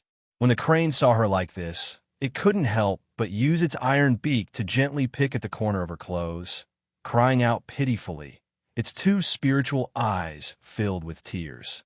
The female Taoist priest touched the top of the crane's dantian painfully and said, "I know you feel wronged, but that bad guy's mana is strong. I'm not his match. I've trained my mana painstakingly, but it's not even as deep as the mana he cultivated in 2 months. How violent is the sun essence of the nine heavens to us, the sword immortals of the other sex. The sun essence that hasn't been polished by the astral wind. We have to protect our corporeal body's mana from being worn down by the brutal chi of vitality, but he used it to improve and polish his own mana." Chapter 414. Genius 1 second. Remember if you want to go. Talk.net, providing you with exciting novels to read. Looking at the sad expression on the female immortal's face, the ugly crane meekly rested its head on her thigh and put on a cute and innocent expression, even rubbing its head against her forearm in a fawning manner. "All right, I know you want to comfort me." The female immortal combed its feathers and said, "The Milky Way's mana refines the essence of the sun beyond the sky into a gentle spiritual aura that spreads all over the mountain. Every day, I can only borrow its light for 4 hours. I can't waste it. Right? Don't lose your temper. Use the essence of the sun and the moon to cultivate, and in the future, you might have a positive outcome." At this point, the female immortal was in a daze again. When the spirit crane saw this, it pretended to be angry and jumped up. It spat in the direction of the rosy cloud's courtyard, shook its butt, and made many ugly moves to amuse her. As expected, the female immortal laughed when she saw its antics. She pointed at its head with her slender finger. "All right, you shameless idiot. Do you want to be teased again? You plucked your feathers and you spat crane saliva. You did something bad, but you took advantage of him before he awakened his past life to tease him and bully his spirit snake. You were in the wrong too." This made the ugly crane angry, and it cawed. The female immortal laughed and said, "Of course I'm on your side. If I'm in the wrong, then so be it. If he bullied you, then he bullied me. I'll definitely return the favor in the future." The female immortal leaned on the spirit crane and continued to look at the Milky Way that stretched across the sky. After a long time, she said, "Master Jingming is willing to help me resolve this and be a peacemaker. But why didn't I know about it? Is such a small matter worth making peace? He just wants to use his favor to introduce me to that cultivator from the mystic door, hoping that one day I will have a positive outcome from them. I understand Master's good intentions. For a different sect like us, it's fine if we have a legacy and can cultivate a strong magical power. A lone ghost like me deserves to waste my life and die of old age on the path of immortality, with no hope of ever attaining the true fruit. But I'm not convinced. The unorthodox sects look down on everyone. Even the unorthodox sects look down on themselves. My inner demon is growing and turning into a stubborn feeling. Why should I? Why should I fawn over those arrogant cultivators of the mystic door?" She even used her womanly charms and risked the reputation of being a wicked demoness who harbored evil intentions in her teacher's mouth. She was destined to be the devil star, to seduce. At this point, she blushed shyly and said softly, "Seduce the disciples of their righteous sects. Why should I?" The female immortal's faint voice echoed in the cave, carrying a sense of unwillingness and sorrow when a long river in midair disappeared, The cave abode was once again filled with a faint medicinal fragrance. The female immortal sat cross-legged in the cave abode and carefully controlled the temperature of the fire in the cauldron. When the surging spiritual chi in the cauldron quietened down again, the female immortal heaved a long sigh of relief and relaxed. She looked at the spirit crane beside her that was using its wings to disperse the fire. Because its feathers were incomplete, it was covered in dust. The female immortal said hatefully again, "It's all that bad guy's fault. If he didn't forcefully snatch away your spirit saliva, how could this cauldron of pills be so dangerous? It's a pity that I've been collecting spirit herbs for 3 years just to refine this batch of dispersion pills. This concerns my future achievements. I've heard that the Mystic Doors Orthodox sect gathers chi to refine talismans to achieve magical power. It's incomparably pure, unlike the heterodox sects like us, who either consume talisman water, gather evil chi, or consume elixirs to cultivate a heterogeneous magical power. I've seen the bad guy's cultivation method for the past few days, and it's indeed vast and pure. It can connect with the 9 heavens chi, and the talisman seed can form 1,000 kinds of supernatural powers. It's a pity that when I entered Tao, I had to search for yellow paper and cinnabar. I used all my effort to beg someone to draw a basic talisman, and it took me 2 years to turn the talisman into a seed, forming the first magical power in the talisman seed. After that, I had to train my chi and polish it painstakingly. I don't know how many twists and turns I've gone through to get to where I am today. It's also because the first magical power was mixed with other people's magical power. To refine a cauldron of dispersion pills, you need to purify your basic magical power. You can only get 1 cauldron of medicinal herbs after gathering herbs for 3 years, but someone snatched away the most important spirit crane saliva. Here, why did you go and provoke that bad guy? Female immortal Ming thought of the pleasant surprise when she found the spirit crane saliva and said sadly, Chun Ong retracted the magical power that was refined into the sun essence. After these days of hard training, the celestial river's magical power had become more vast and pure. From the original 20 to 30 celestial river shadow, it had now become a mighty celestial river with 3,000 magical power. It was released every day and night to refine the sun essence and moon essence twice, benefiting countless living beings on the mountain. His external technique was perfected day by day, and he was now worthy of the name of the Orthodox Mystic Door. After the celestial river's magical power broke through to 3,000, it was as thick as a real river. When Chun Ong trained every day, the water vapor supply of Qixia Mountain was gradually running out. If Chun Ong didn't want to deplete the water vapor of this mountain and cause a great sin, it would be best for him to move to a place that was full of water vapor to train. These days, his magical power passed through the stratosphere and intercepted the water vapor that was carried by the 9 heavens' strong wind, and it was gradually running out.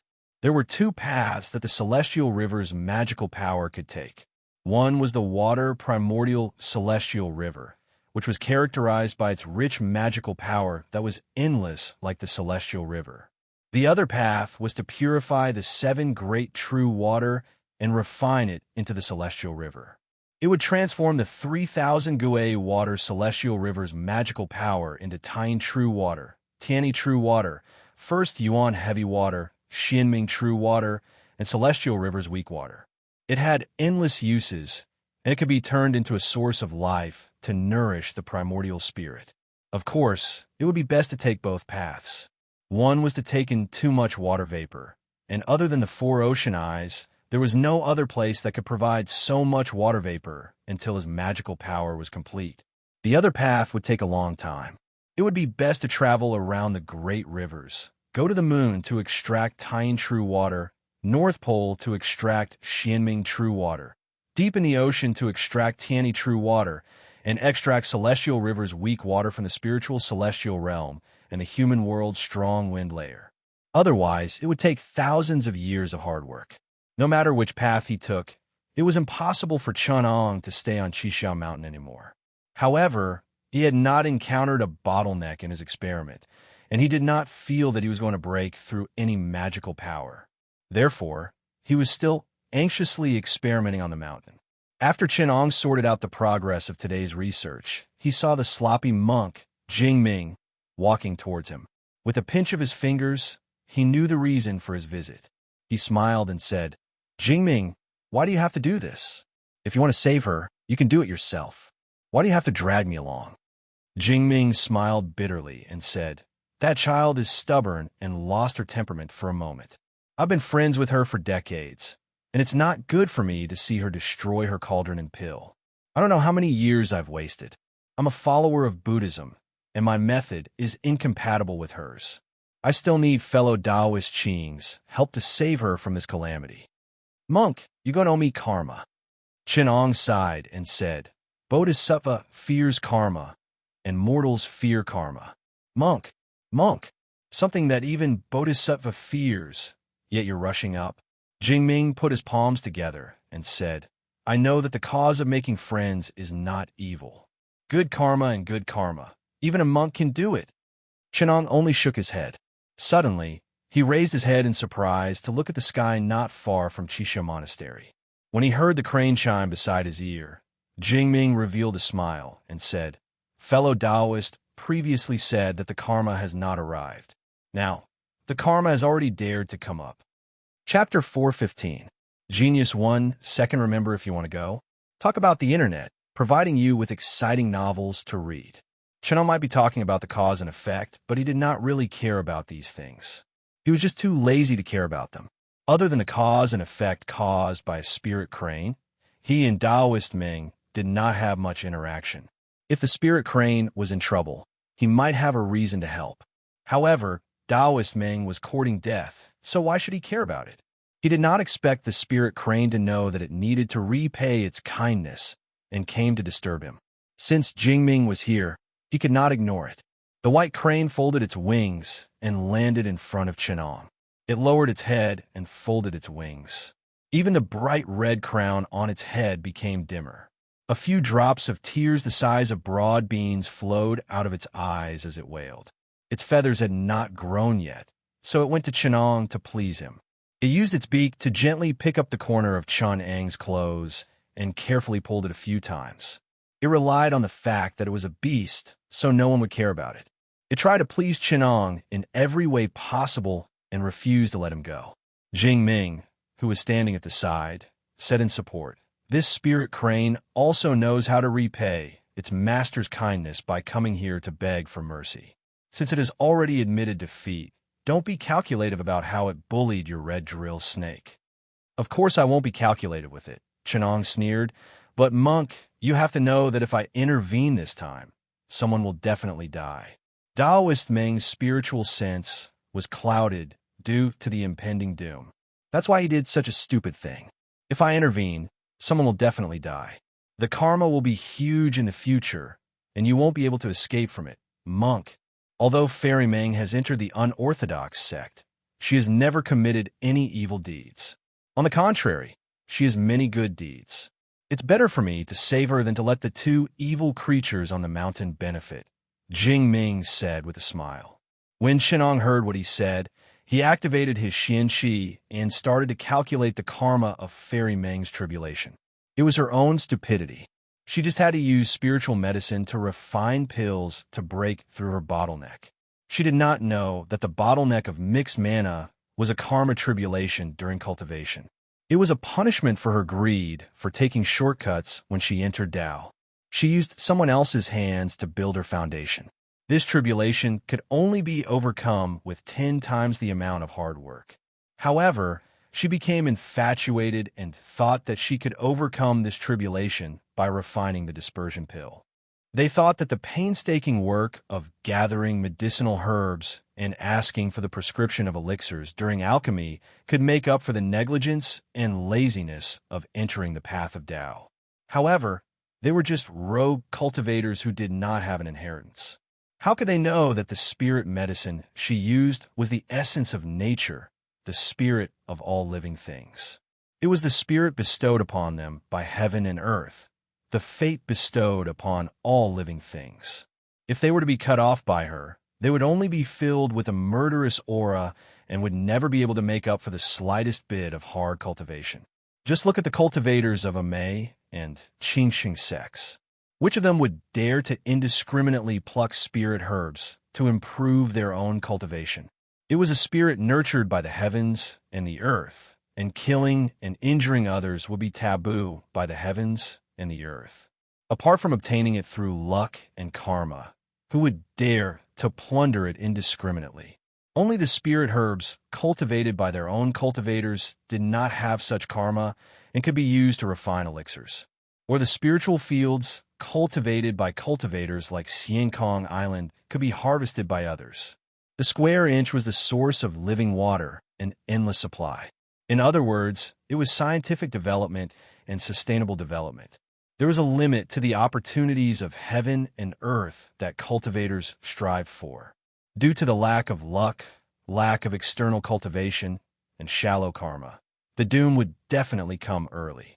These rare opportunities in heaven and earth were really like those in some worlds where the way of heaven did not show up and the rules were crude and primitive.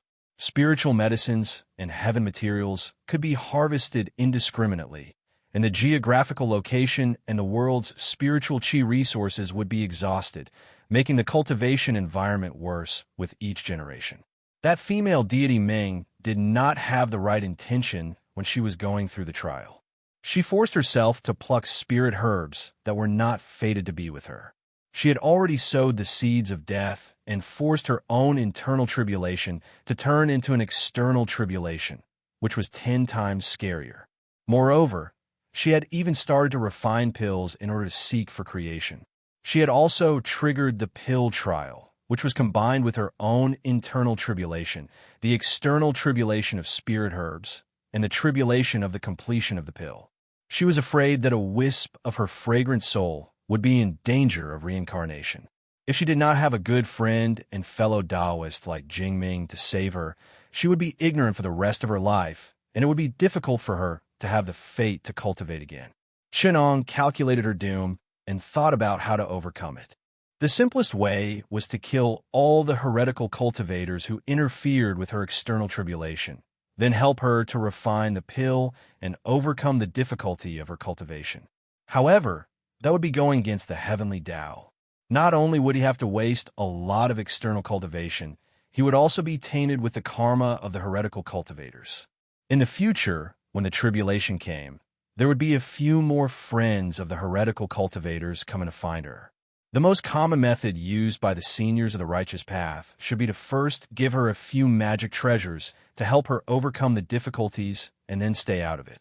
When she dealt with those heretical cultivators and broke through the tribulation, she would then be slowly trained so that she would know that she could not simply pick the elixirs and magic treasures and pills at will. However, neither of the two methods was in line with Chunang's intention. The first method was fine if he did it once or twice, but if he did it too many times, his identity as a master of the righteous path would not be stable. Not only would the heavenly Tao be a taboo, but his own fruit of Tao would also deviate to the heretical path, just like the sage nun who was still trapped in the pond of elusive ripples.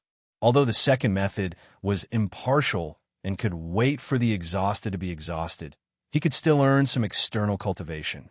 However, Chunong did not come to this world to ascend to the heaven realm and obtain a high-grade immortal fruit of Tao. That was the pursuit of the cultivators in this world. If they wanted to earn a high-grade immortal fruit of Tao, they needed to have sufficient cultivation qualified and perfect external cultivation qualified. Only then could they ascend to become an immortal and become a high-grade immortal among the 36 immortals, promoted to a leader of the corresponding grade. But what about Chenong? He came to this world to study and search for the Master God space. The leaders of other companies would personally go undercover, learn advanced experience, get hold of customer information, and at the same time, catch the undercover of another company. Chunong slowly figured out most of the situation of female immortal Meng's external tribulation. After including it in his calculations, he took out a short feather from his sleeve, which was similar to the feather longsword that Wang Ming had stolen. When the white crane saw the feather that was as long as a palm, its eyes brightened. It eagerly jumped up to Chenong and looked at him eagerly, whining about its own feather in distress. Chenong gently brushed the feather with the feather and sent it flying dozens of feet away. The white crane continued to fly back in a hurry, looking at the feather with even more anticipation. Its eyes did not move even once. Chenong looked at its behavior and found it funny. He threw the feather into the air, and with a point of his right hand, he injected a stream of mana into it. The mana of the heavenly river entered the feather, making the soft white feather look like jade. The feather floated down from the air and landed on the white crane's right wing, becoming a part of the remaining feather. Chenong smiled and said, "You can go back first. My life-saving feather can save you once at a critical moment. This time, you still need your master to wake up to this tribulation. Monk Jingming and I can at most save her from death. If she wants to break through the tribulation, she still needs to rely on herself." Chenong and Jingming looked at each other and smiled. Then, they drove the white crane back to the mountain. Chapter 416. Chenong gave the white crane a feather and returned to his daily practice of collecting the sun essence in the morning and refining the moon essence at night. After half a month, Chenong not only polished the celestial river Dharma power more and more profound, but also secretly thought that there were some twists and turns in immortal Meng's tribulation. When facing those heretical cultivators, he had to have a few more methods to deal with them. Therefore, he wanted to practice the everlasting lamp flame to be more magical, so that when he fought, he would not have a suitable magic weapon and lose the face of the Orthodox Mystic Door. Which Orthodox Mystic Door sect didn't have magic weapons and flying swords? Even if they were not as rich as a Mei sect, their juniors all had rare treasures and ancient treasures. They couldn't be empty-handed like drunken Taoist, who only had a flying sword that he had painstakingly refined himself. And Chenong didn't even have a flying sword. He only had a little lamp flame, which was even worse. The everlasting lamp flame was the first magic weapon he refined after he descended. The material was not very special. It was just an ordinary oil lamp that was worshipped with sandalwood oil for 300 years. Compared with the spiritual fire and immortal fire, its nature was not good. It was not as good as the golden crow divine fire in the pond of illusionary ripples, and it was not as good as the Taiching Tusita fire on the Qianling lamp in Li Yingqiong's purple jade mansion Great Void Temple. Even though Chunang's method was magical and refined the true fire of the sun, laying the foundation of the true fire of Samadhi in the future, its nature was too poor. Even if it achieved Samadhi, it was far inferior to the 7 heavenly treasures in Li Yingqiong's hands in the future. Now, the everlasting lamp flame was not yet mature, not to mention harming and refining people. Even the true fire of the sun in the flame was still shallow. Its power was not even as good as the divine thunder of fire formed by pure, true fire of the sun. However, it was quite useful in refining demons and exorcising evil spirits. When fighting against enemies, it was not a convenient magic weapon. Now, Chenong had 2 choices: either give up this treasure and refine a killing magic weapon, or destroy the foundation of this treasure and refine the true fire of Samadhi into the treasure of the true fire of the sun. When I first refined this artifact, I didn't put too much effort into it. I just regarded it as a joint effort to help me understand the process of refining artifacts in this world. It can be considered a tool for study and research. Now that I have already deduced the relevant method to prove the Tao with treasures, why don't I refine a related magic treasure? Thinking up to here, Chenong was slightly moved. However, female immortal Meng's tribulation was approaching. There was no more time for him to refine a new magic treasure. Chenong had no choice but to refine a few more restrictions, increasing the power of the everlasting lamp flame by 2 levels. To Dharma treasures, the essence of spirituality was like the material of the engine, and the restrictions were the structure of the engine. Now, the everlasting lamp flame could not withstand the 7 restrictions that Chenong had refined. In the future, it could only be upgraded after refining enough true fire of the sun. After preparing the Dharma treasures, Chenong suddenly had an idea. He called Monk Jingming, and the two of them flew towards the back mountain of Xixia. When they saw that female immortal Meng lived near the sunset cave of Fengxiang Peak, Chenong pulled Jingming and landed. The two of them stepped on a huge rock that protruded from the cliff. Behind them was a waterfall that fell from a high place. It was about 100 feet tall.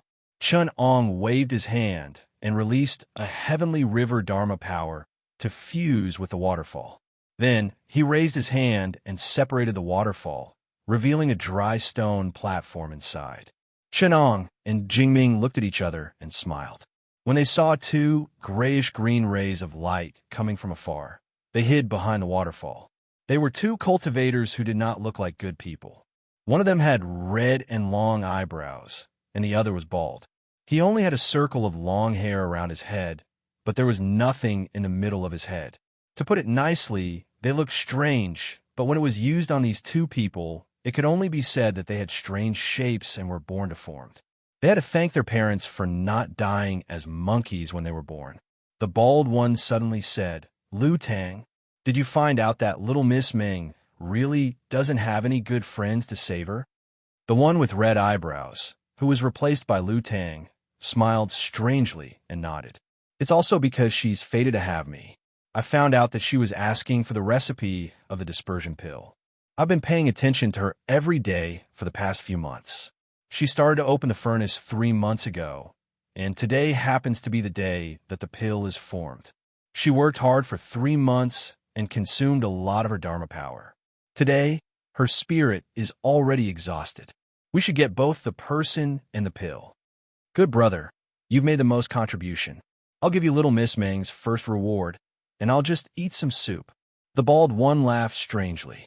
The two of them laughed strangely for a while, and Chenong, who was next door, felt his hands itch. He wished he could use the celestial river's dharma power to make them pay. The laughter was really too wretched, and it reminded him of a coquettish night cat. Luckily, the two of them knew that their laughter was not pleasant, so they stopped after a few laughs. Lu Tang said solemnly, "There's only one person that we have to be careful of, and that's Monk Jingming, who lives at the foot of Tiger Mountain. Monk Jingming is the only righteous person that little Miss Ming knows.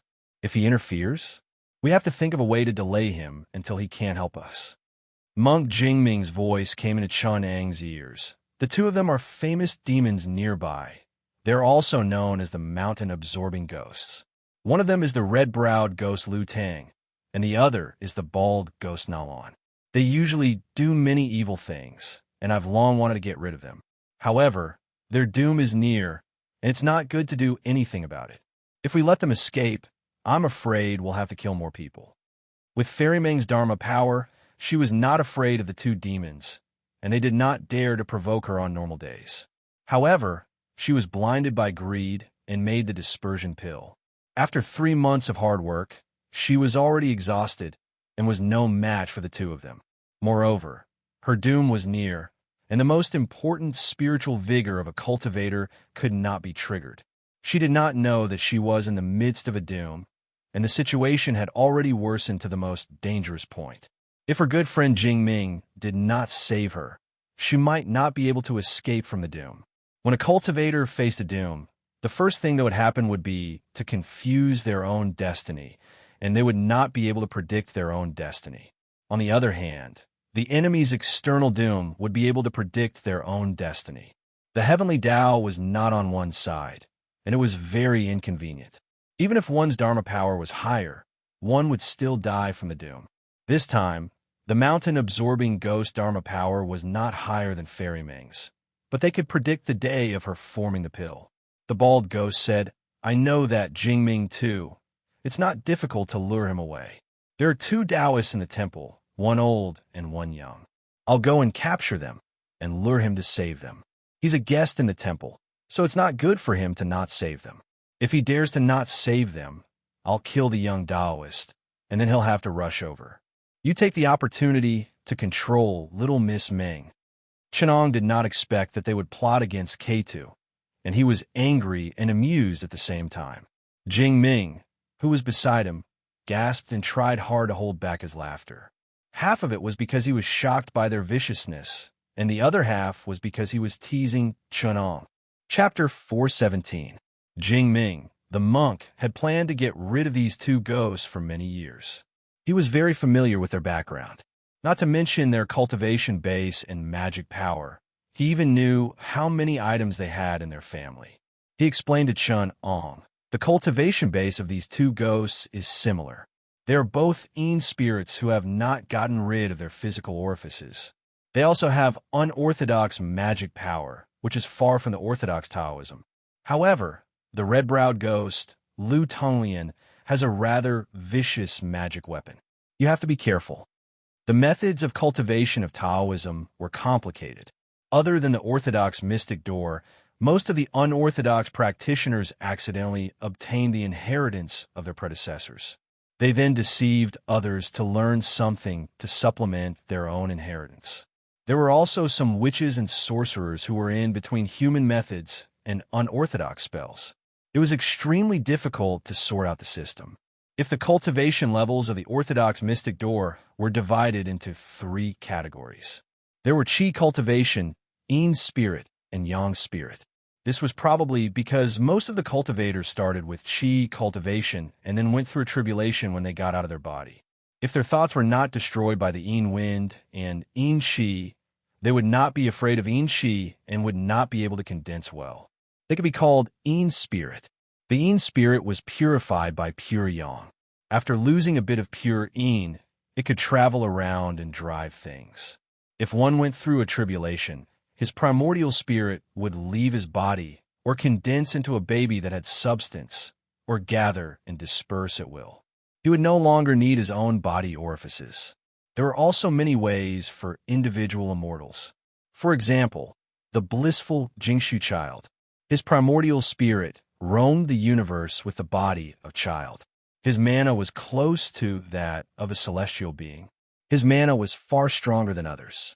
There was also an individual immortal who used the Yin Qi as the shell of his primordial spirit. He was killed by a junior from a Mace sect. The difference in their supernatural powers could not be calculated. The sword immortals in this world were mostly individual immortals. However, Buddhism and demonic sect had another system of inheritance, especially Buddhism. Because of their special cultivation system, they vowed to deliver all living beings from suffering when they entered the mortal world. They were not like Taoism cultivators who focused on ascension. Therefore, there were quite a few old monsters in the mortal world with immeasurable potential. As for the demon sect, they were plagued by evildoers. In response to the jealousy of the heavens, there were also a few old demons who did not come out into the world. The tribulation of ascension was immeasurable. Even if they walked into the world, they would be punished by the heavens. They hid in the deepest part of this world and did not dare to come out easily. As for the primordial mutants, extraterrestrial demons, and immortals from the upper realm, there were many of them, and no one could come to a conclusion. Of course, Chun-Ong had reincarnated in the other world. His cultivation base and magic power were not measured in this world. From monk Jing Ming's point of view, he had just touched the threshold of an itinerant immortal. For a righteous cultivator who had only reincarnated 3 months ago, it was naturally terrifying. It also confirmed that Chun-Ong was a cultivator with a great background in his previous life. The mountain-absorbing ghosts were only cultivators who could barely become Yin spirits. In addition, the magic power of the unorthodox cultivators was much weaker than that of the righteous cultivators. For Chun-Ong, it was naturally easy for him, and Jingming was not worried. However, magic power and cultivation base were only one of the factors. When cultivators fought and talked about swords, they mainly relied on the sharpness of their magic treasures and flying swords. Many unorthodox cultivators had evil thoughts and refined many evil magic weapons. For example, it was difficult for a child to defend against a dagger. If they were not careful, even if their magic power was twice as high as his, they would still fall into his trap. There were many dangers. Therefore, Jingming told Chun-Ong about the flying swords and magic weapons of the mountain-absorbing ghosts. The most difficult to deal with was an evil magic weapon refined by the red-browed ghost, Lu Tang, called the red-browed bug. Lu Tang was born with red eyebrows. When he heard that the senior of the unorthodox sect, Madame Fox, had refined the white-browed needle, which was refined by her own long eyebrows, he became obsessed and wanted to refine a red-browed needle. If he really succeeded in refining the needle, Madame Fox Baoxiang would have come to kill this B*TCH who had evil thoughts. But what could he do? He used unorthodox magic to pluck the blood of many people's hearts and created a lot of sins. Unfortunately, his magic was evil, so he did not refine it properly. Instead, he refined two freaks which attached themselves to his head and sucked his blood, turning him into a living skeleton that did not look like a human, but more like a ghost. Instead, he was happy and treated the two blood eyebrows as the most precious treasure of his life. Because they sucked blood like living things, they were called red-brow bugs. When they were used, they were like two bloodlines that drilled into the bones and heart. They could destroy a cultivator's protective vital chi and enter the flesh and blood to circulate, sucking the blood, flesh, and bone marrow clean. They were very evil. Jingming reminded Chun Ong a lot, and even took out some ointment that he had painstakingly refined. It was something that he had painstakingly refined with his family's fruits. It could prevent the red-browed bugs from escaping. Naturally, Chenong did not need it, so he declined. Jingming sighed and said, "The red-browed bugs are a pair of evil creatures. I'm sure that even if I kill the two ghosts, I can't stop the evil creatures from escaping. Instead, because there's no one to restrain them, they will kill more people and kill more people. Therefore, I've been enduring these two evils, waiting for me to refine the purple gold alms bowl that can restrain the red-browed bugs. Then, I'll make them pay. But man proposes, God disposes. This time, you have the demon-refining spiritual flame in your hands, so there's a good chance that you can refine this evil creature, so I can't hold back." Jingming shook his head and said, "This ointment has a strange smell. The red-browed bugs hate this smell, so it's difficult for them to get close to you. However, if you don't get close, you won't be able to use your demon-refining spiritual flame. If you don't use it, you have a 90% chance of refining it, but it will cause you to face many unexpected risks. It's my fault." Jingming put his palms together and closed his eyes to think for a long time before he opened his eyes and said, "I'll use the blood of the golden body to draw 3 talismans on your chest. I can guarantee that you won't have to worry." 3 talismans? Chenong shook his head and said with a smile, "1 talisman will take you 30 years of hard work. 3 talismans will take you half a 60-year cycle's worth of power. Do you think I don't know?" Chenong flicked his finger and lit up the eternal lamp flame. Under the celestial river's manna, a river of spiritual fire was ignited, and it flowed around him like water. Looking at Jingming's inexplicable persistence in the righteous path, he suddenly recalled some scenes in his memory. There were those who swore to spread the medical path in the smiling proud world, those who taught the chivalrous path in the Star Wars world, and those who led the army to suppress the law and order. These memories turned into a small flame in his heart and burned quietly. "I don't need these things." Chenong raised his head and said. His eyes were sparkling. "It's just a sword to eliminate evil and eliminate evil. Monk, if you let me do this, your years of hard work will be in vain. If you manage to cultivate the purple gold alms bowl and kill these 2 evils, you'll accumulate 30,000 external merits and have a chance to ascend. Are you really going to let me do it?" Jingming put his palms together and chanted, "Once good thoughts come together, it will be true. Thousands of good deeds are not as good as a thought." "All right, then I'll bring his head to see," Chenong said with a long laugh. With a leap, he turned into a long rainbow and headed to Dusk Monastery. A glazed sun and moon slowly appeared behind Jingming's head. As he sat down, the circle of light suddenly shrouded the entire Fengxiang Peak.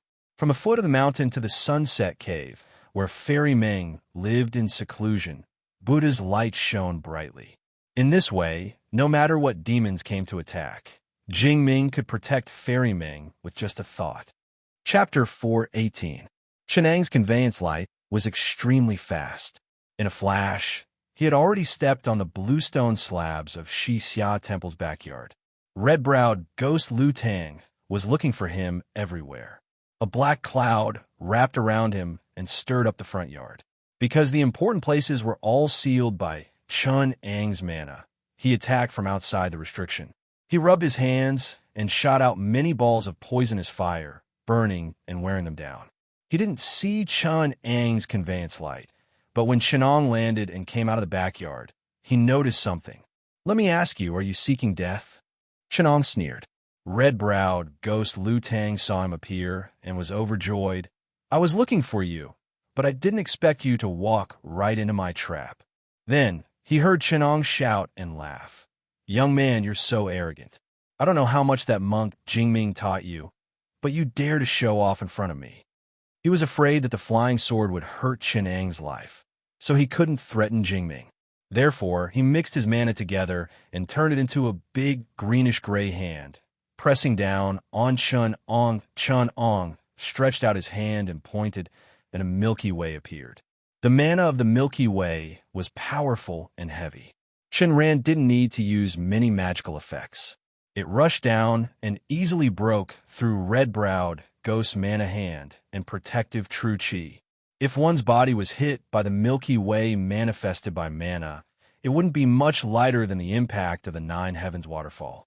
It would be easy for one's bones and flesh to turn into mud.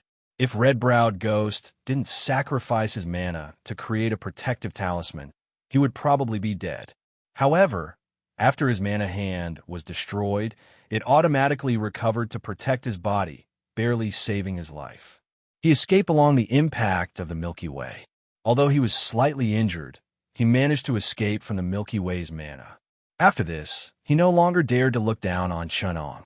He used one of the flying swords that he had cultivated, and a green sword ray flew out from the back of his head. This sword ray was not of the orthodox path, and its nature was heterogeneous, and it was not very sharp. However, the people of the unorthodox path had their own ways, such as mixing poison or asking for evil spirits to be sealed in the sword ray, and it was still quite lethal. Red-browed ghost Lu Tang's flying sword had been refined with miasma. Once it was used, it carried an incomparably fishy stench. Anyone who smelled it would feel dizzy and slow down, allowing him to take the opportunity to slash it. However, Chenong had always been more vicious than others. If it weren't for his identity as a righteous sword immortal, he would probably have raised his hand and shot out a bloody light, turning it into a blood god and eating him, leaving only a piece of human skin.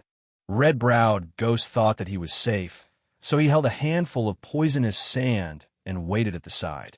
If Chenong really had a way to break the flying sword, the moment he let his guard down would be the best time for Lu Tang to shoot out the poisonous sand. In the face of the stinky flying sword, Chenong just rubbed his hands and sprinkled out a little eternal lamp flame. Under the circulation of the Milky Way's mana, it turned into a burning Milky Way, trapping the flying sword in the river. Under the burning of the demon refinement lamp flame, the sword light of the flying sword was severely damaged.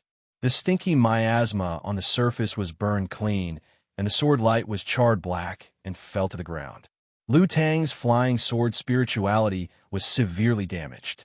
He could not care less about the pain. He sprinkled out a handful of poisonous sand and was about to snatch the flying sword on the ground. Unexpectedly, the fire of the alchemist demon was so ruthless in restraining the evil magic. The flying sword that still had a trace of spirituality was burned by the fire, leaving only a broken body like a piece of scrap iron. When the poisonous sand was sprinkled into Chun Ang's protective river of fire, there was only a series of thunderous explosions, and it was broken. Lu Tang could not save him in time. He shouted in pain, "Little be Astra's star die?" He could not care less about snatching Chenong away and delaying Jingming's grand plan. His two red eyebrows turned even redder as he became agitated. It was because Lu Tang was so angry that his blood surged, and the two red-browed insects enjoyed it. His eyebrows wriggled like insects. As Lu Tang chanted, they turned into two blood-red threads and shot out. The red-browed insects were as thin as silk, but they were also abnormally fast. When they passed through Chun Ang's protective spirit flames, they only wriggled a little and burned some black gas. The two blood-red threads wriggled twice and crawled through Chun Ang's long river magic power, heading for his body. When Lu Tang saw this, he felt relieved. He believed that Chunong would not be able to escape this calamity. He thought to himself, this little be*starred has such a vicious true fire. If I didn't have other tricks up my sleeve, I wouldn't have been able to escape his poison.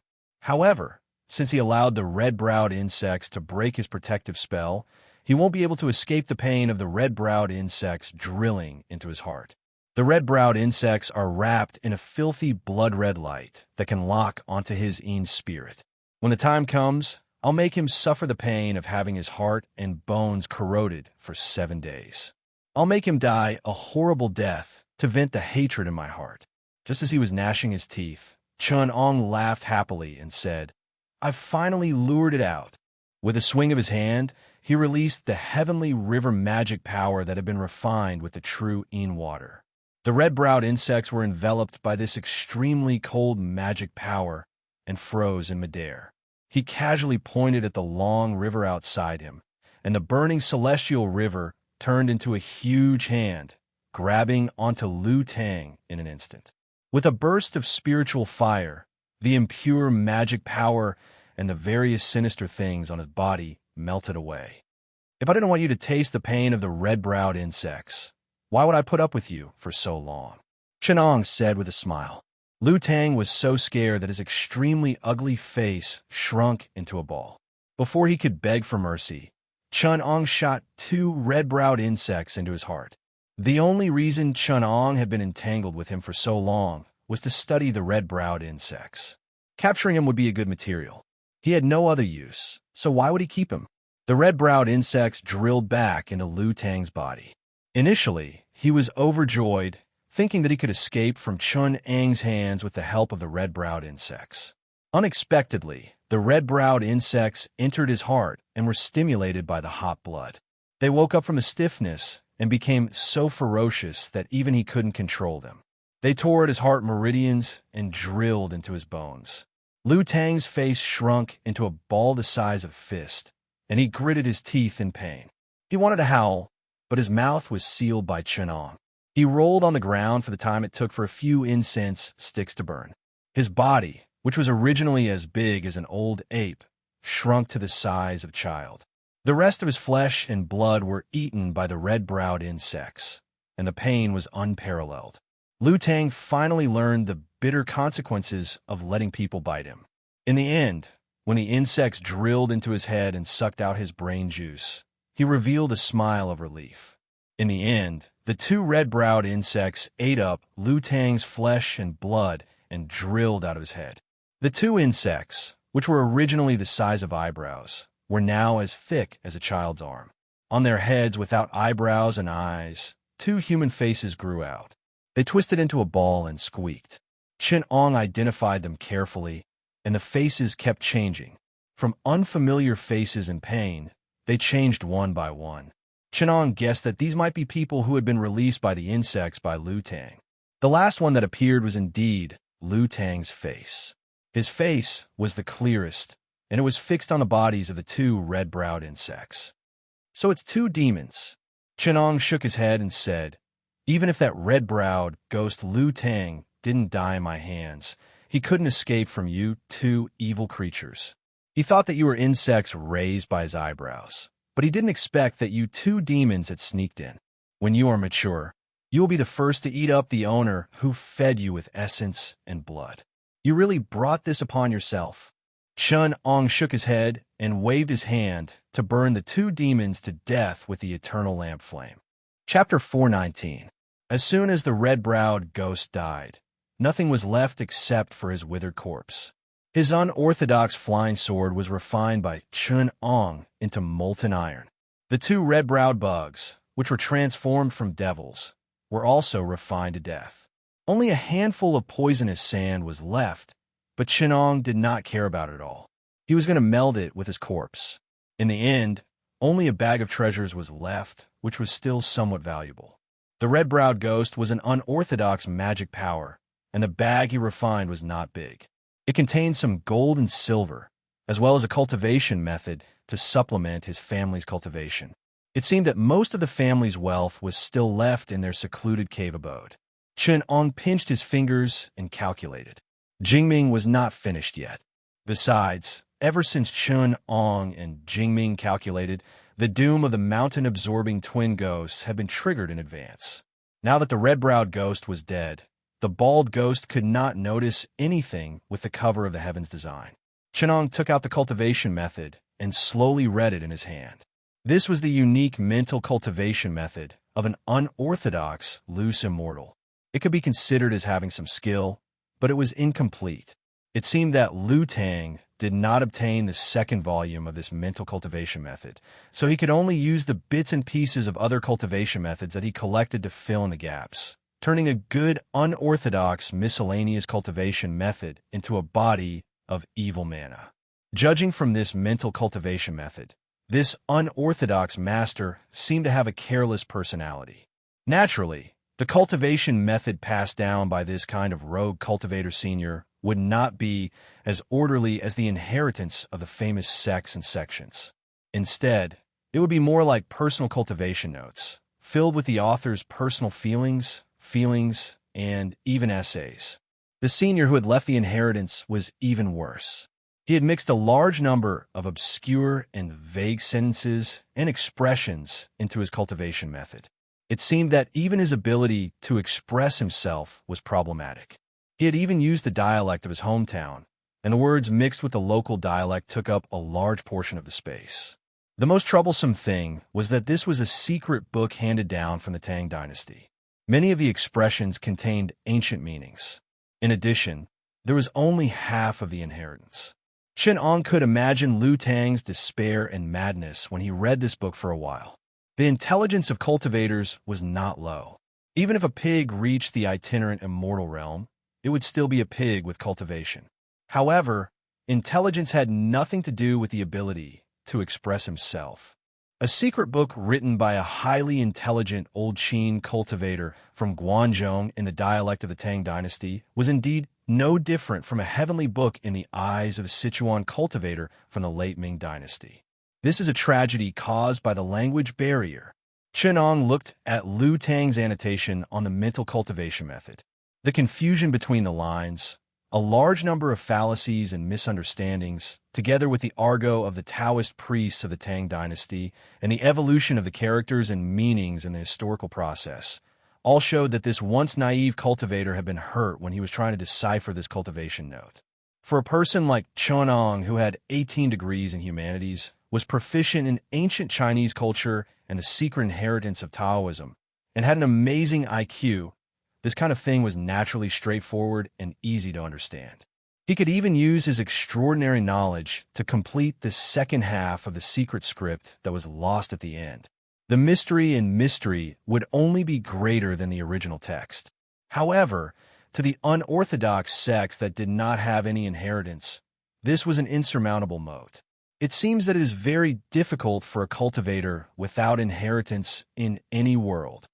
Chen-ong sighed and said, "This is actually a clear cultivation method. If you encounter ancient characters or Tianfu tadpole script, dragon chapter, phoenix seal script, tortoise pattern, bird inscription, or oracle bone, I'm afraid you are blind. With such a low understanding, it is no wonder you have entered the unorthodox path." After reading this cultivation method, Chen-ong put it back into his 100 treasures pouch. He now realized why the orthodox mystic door had such high requirements for aptitude. You can't even understand the dragon chapter, phoenix seal script, tortoise pattern, bird inscription, and oracle bone, and you still want to cultivate Taoism? With such a low IQ, you might as well go down a mountain and become a champion. There are also a lot of Taoist books and mantras found by the red-browed ghost Lu Tang in the comments of the cultivation method. Most of them were incomplete and mixed with magic and miscellaneous cultivation. There were even some unorthodox spells in the human world, such as the soul altar and Juyu, which often required blood sacrifice of living souls. The most brilliant ones were just some of the scattered inheritance of the Wutai sect. It was a little more brilliant than the Taoist canon of Yang Talisman and Divine Talisman scripture in the Taoist temple, but it was still unorthodox.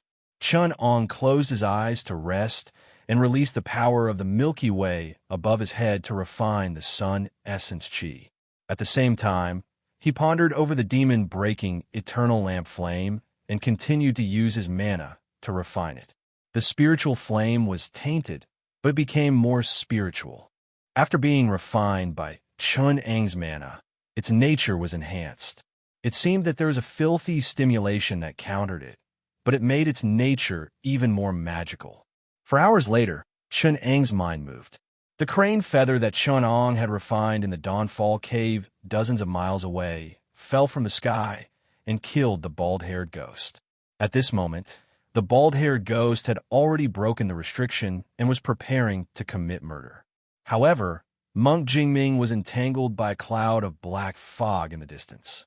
Female Immortal Meng, whose vitality was greatly injured, was unable to resist. She closed her eyes and waited for death. The white crane's right wing feather beside her lit up slightly and floated into the air. It was driven by Chun Ong, who was far away in the Dusk Perch Temple, and killed the villain instead. The mana that was attached to the feather was insufficient after killing the bald-haired ghost. It exploded into a pile of feathers, and the mana turned into a sword chi. It was invisible and colorless, and it secretly attacked the cloud of black fog, causing it to be severely injured. Jingming took the opportunity to suppress it, and he left after throwing a bronze ring. Chun Ang's mind moved, and his body turned into a long rainbow. He stood at the entrance of the Dawnfall Cave. To people like him, dozens of miles of mountain road was just a matter of a thought. Monk Jingming, who was far away, was also wrapped in a ball of glazed flame. He dashed in front of Chun Ong. Jingming shook his head and smiled bitterly. Fortunately, fellow Taoist was prepared, or I would have suffered a huge loss. I only thought that this was young Lady Meng's predestined fate, but I didn't expect my predestined fate to be in it as well. I escaped the fire calamity of the sea-filling eye, but there was still this aftermath. I was entangled by my opponent and almost missed the important matter. Your opponent doesn't look like a good person. Chun Ong smiled and said, It just so happens that he was struck by my sword. He has my sword chi on him. Why don't I take the opportunity to kill my way over and help you get rid of a problem? You must not. Jingming smiled bitterly and rejected him. Although my junior brother has taken the evil path, he has not done anything evil. I still want to work hard to enlighten him. You must not send him to reincarnate. While the two of them were talking, the owner of the Dawnfall Cave finally packed up and rushed out. Chapter 420. At this point, female Immortal Meng could tell that the entrance of the cave was not a good place to talk, so she invited Chun Ong and Jingming into the cave abode to talk. The Dawnfall Cave was her private cave abode, and she had never invited anyone in before. When they entered the cave abode, it was a little messy, which made Meng Xiaoshang even more embarrassed. She apologized to the two of them with a red face and hurriedly cleaned up a stone room for receiving guests. The three of them sat down, and Meng Xiaoshang brewed tea for Chun Ong and Jingming. Jingming took a sip of tea and suddenly shook his head with a smile. Junior brother Chun, I've been staying in your Dawnfall Monastery for over 20 years, but you and your disciple have never served me plain water. Miss Meng, on the other hand, always served me hot tea. You've been staying here for so long, but I've never seen you give me your salary. I can tell that you're a bad guest. You even want tea. Chun Ong teased. Female Immortal Meng covered her mouth and laughed. The stiff atmosphere in the stone room finally relaxed a little. She knew that Jingming was helping her out of kindness, so she no longer hesitated and talked about her tribulation. She was actually not a pedantic person. She refused to accept Jingming's good intentions because she did not expect that her pill refinement would attract such a dangerous external tribulation. This time, it was thanks to Jingming and Chun Ong that she managed to get out of the tribulation. She felt lingering fear and was deeply grateful to the two of them. It's also because I was bewitched by the dispersing pill and almost disregarded everything. After Senior Chun took away He-Er's spirit crane saliva, I lost my consciousness as a cultivator and fell into the tribulation. Speaking of which, I reap what I sow, Meng Xiaoshang sighed. After going through so much trouble, you finally refined the dispersing pill. What are you going to do? Jingming asked her. A hint of hesitation appeared on Meng Xiaoshang's face, and she fell into an extremely difficult struggle. She knew that Jingming's words had a deeper meaning, but she had worked so hard to refine a cauldron of pills and survive the external tribulation after going through so many twists and turns.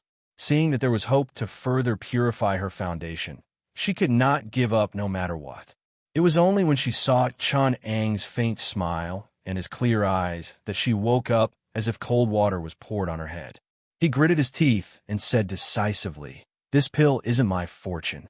Senior Jingming, please deal with it." Chenong and Jingming laughed when they saw her tense face. Apart from determination, there was also a hint of reluctance on her face. Jingming shook his head and said, "Lady Xiaoshang, although the dispersion pill is no longer entangled by the tribulations, it's just a side pill after all. Now that the Orthodox Tao sect is here, why do you still want to give up what's near and seek what's far away?" He sighed and said, "The hidden danger of your magic power is because of your carelessness and shortcuts. Now that you're using this external object to go through the tribulation, there will be another tribulation. In this way, you've been using the most inferior methods in your cultivation journey. Would there be a positive outcome in the future? Don't you understand?" Meng Xiaoshang felt as though she was suddenly enlightened. When she saw Jingming's pained and concerned eyes, she suddenly had an idea. She kowtowed to Chenong and said, "Xiaoshang admires the Orthodox Tao. Senior, please guide me so that I can break away from this side sect." Chenong raised his hand in the air. Meng Xiaoshang felt an invisible force supporting her, and she couldn't continue kowtowing. He thought to himself, "You're the one who delivered yourself to me." When he smelled the remnant pill chi in the stone room, he had an idea. He said to Meng Xiaoshang, "If you really have the intention, then bring me the cauldron that you use to refine pills." Meng Xiaoshang didn't understand, but she didn't dare to hesitate. She quickly took out the cauldron that contained the dispersion pill. It was a purple copper gourd cauldron. There was a pagoda statue on the lid, and there were 3 legs supporting it. It looked a little clumsy and fat. The lower half of the gourd was where the charcoal was burned, while the upper half of the gourd was where the pill room was.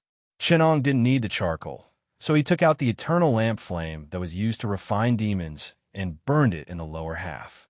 At this moment, there were still dispersion pills in the cauldron. Meng Xiaoshang wanted to stop him, but she was pulled by monk Jingming. Chenong pointed with his finger, and a stream of pill chi that wrapped around the dispersion pill rushed out from the top of the cauldron. Chenong took a sniff and said with a frown, 70% is a pill and 30% is poison. The fire is too rough, and there isn't enough nourishment. Are you hoping to use this pill to purify your magic power?" Meng Xiaoshang, who was ridiculed by Chenong, felt very ashamed. She twisted her fingers together and didn't dare to raise her head with a red face. There was bitterness in her heart, but she couldn't say it out loud. How can refining pills be so easy? Side sect itinerant cultivators have no one to ask for help. Occasionally, they would gather a cauldron of spirit herbs, but they treat it as important as their lives, and they don't dare to let others know about it. Let's not talk about how much the pills refined by other people will be deducted. Even if you manage to refine it, do you dare to eat it? Side sect, I don't know about other things, but I have as many things as I want to restrict and harm people. I don't know how many methods there are to refine 2 devils into the pill, poison it, and force you to work for him. If it's not a pill refined by oneself, who would dare to eat it? Chenong executed his celestial river magic power and refined the blazing fire in the cauldron like a long river.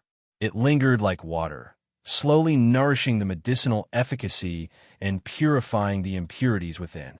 The green fire seeped into the spirit pill and brought out many impurities. In a short while, the dispersion pill became smaller, and the fragrant pill chi became fainter and couldn't be smelled anymore. Meng Xiaoshang, who was at the side, was dumbfounded. She knew that her crude pill refining technique was unsightly in front of Chun Ong. Looking at the spiritual fire under the cauldron, Meng Xiaoshang was even more astonished. She thought to herself, the orthodox mystic door is indeed extraordinary. Which one of us from the side sect can use such a spiritual fire to refine pills? I use charcoal to refine pills, and those from the side sect who are more particular would use their magic power to light up the fire. I thought that this was the most particular pill refining technique in the world. Now that I see the Tao sect's disciples using their spiritual fire, I finally know what luxury is. This is pill refining, but us? At most, we're just using fire to burn the medicinal herbs. She then saw how Chun Ong controlled the fire. When it was warm, the fire would linger, and when it was intense, it would explode like thunder. In a small cauldron, he was able to use the spiritual fire to evolve a boundless world. In the end, the pill fell to the bottom of the cauldron with a thud. When the fire was perfect, Chun Ong extracted it with his magic power. Meng Xiaoshang couldn't help but want to dig a hole in the ground. A bright dispersion pill floated in the air like a pearl. It was only the size of a pearl, and it didn't have a strong pill fragrance. However, Meng Xiaoshang took a look at it and felt that the magic power in her body had become purer. This pill was like a pearl surrounded by flowing water, and it showed the true meaning of perfection and purity. Is this pill formed? Meng Xiaoshang asked in a daze. This is only the first transformation, also known as the first transformation. The quality of the pill you refined is too low, and I can't make up for it. I can't retrieve the spiritual herbs that were wasted either. I don't dare to let anyone consume a pill of this quality. The pill poison hasn't been dissolved, so it can't be considered a good fortune. Pill refining is a matter of good fortune. To make up for the inadequacies of heaven and earth, with the wisdom of cultivators, one can create rare treasures that the heaven and earth don't have. Then, there will be boundless results. Therefore, this pill can only be considered as the beginning. With it as a primer and the good fortune of spiritual herbs, it will be the second transformation.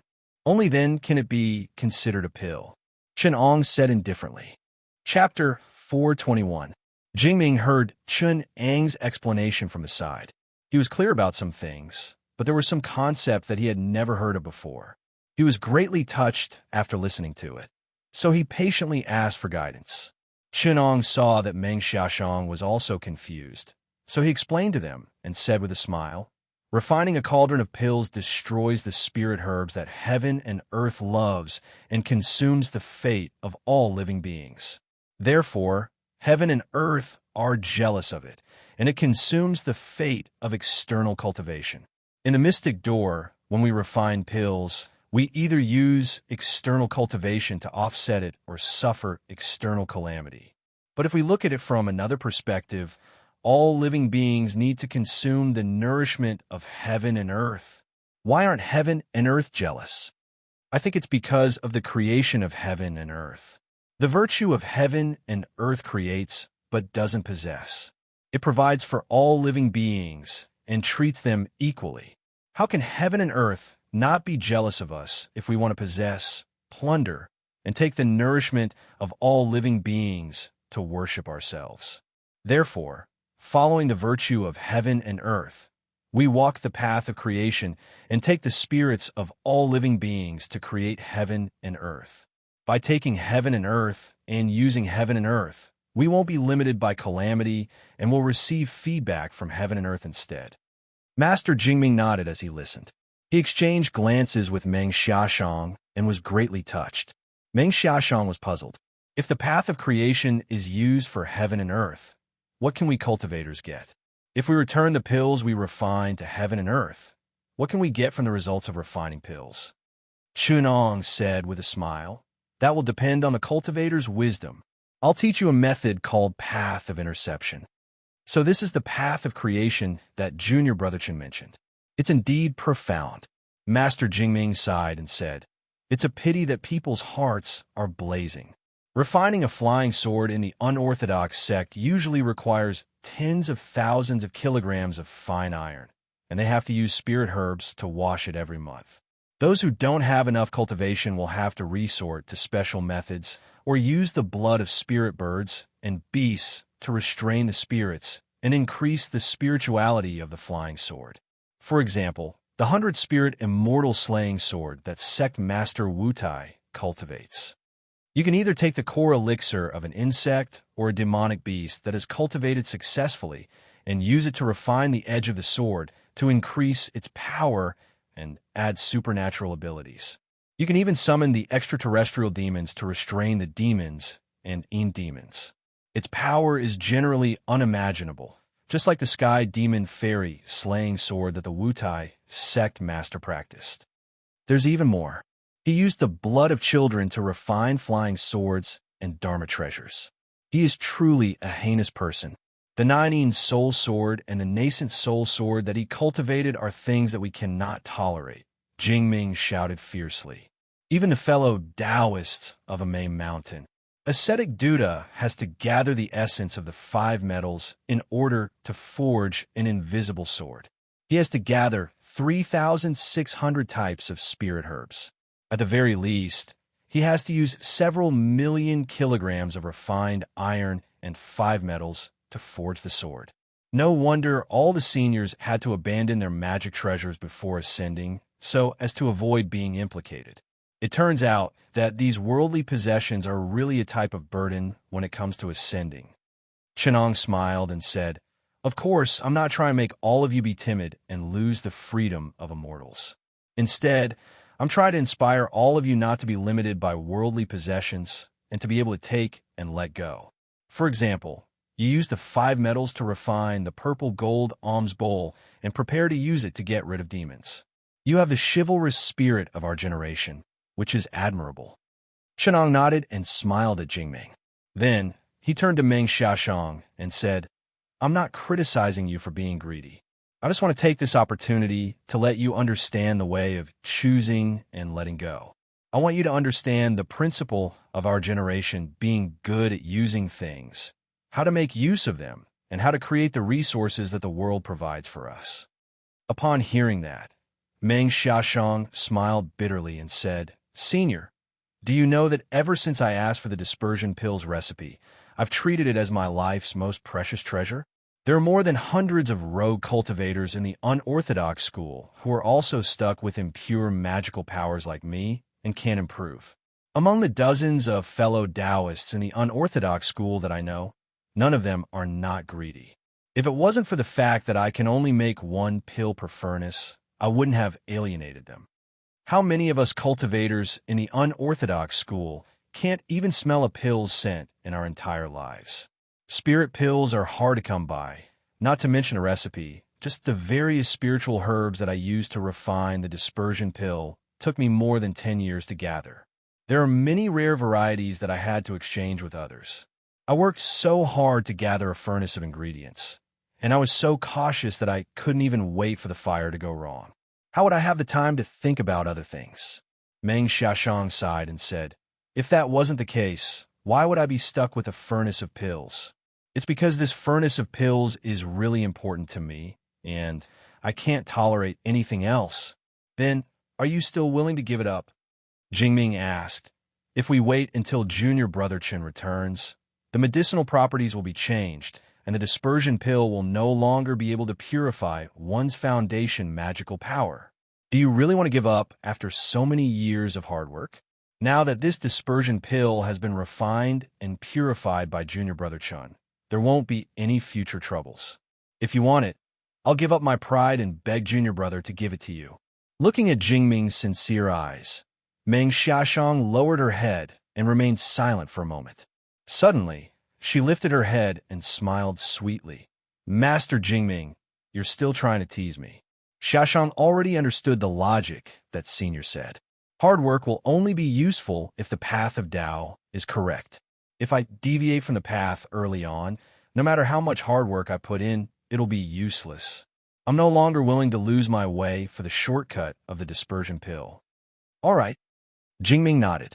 This Huandan still needs to be refined into a pill embryo, and then with the dispersion pill as the tip, it will be transformed into the second spirit restoring pill. Chenong said to Meng Xiaoshang. Refining pills is hard work. I'm still not good at controlling the fire, so I'll have to trouble Junior's sister to help me. Meng Xiaoshang didn't know if there were any inadequacies in Chun Ang's control of fire, which was like refining fire like water and creating 1,000 spiritual flames. But since Chun Ong had asked, of course, she didn't dare to decline. Chun Ong arranged a hard job. When Chun Ong was refining pills, she was in charge of shaking the elixir cauldron and using her own power to probe into the fire to refine the pills. A dispersion pill, which was thirsty for by the people of the unorthodox sect, was placed at the side. It was being dragged by a brocade tray, but none of the three of them had the time to take a look at it. They were all busy surrounding the elixir cauldron. Jingming was handling all kinds of spiritual herbs to prepare for Chenong, while Meng Xiaoshang was carrying the big gourd and using her own vital qi to shake it. The elixir qi in the elixir cauldron that had yet to disperse seeped into her mana, nourishing her mana and spirit. Chenong, on the other hand, was controlling a round of spiritual flames in the elixir cauldron to dissolve the medicinal liquid. Under the refinement of mana, the originally complicated medicinal properties of the spiritual herbs were slowly growing and purifying under the dual pressure of the spiritual flames and mana. Some of the complicated and subtle medicinal properties fell into the lower layer of the elixir cauldron to be prepared, while the required pure spiritual properties turned into qi of vitality and settled on the upper layer of the elixir cauldron. As stalks of spiritual herbs were thrown in, the spiritual herbs in the elixir cauldron gradually evolved into the origin of the qi of vitality of this world. Chapter 422.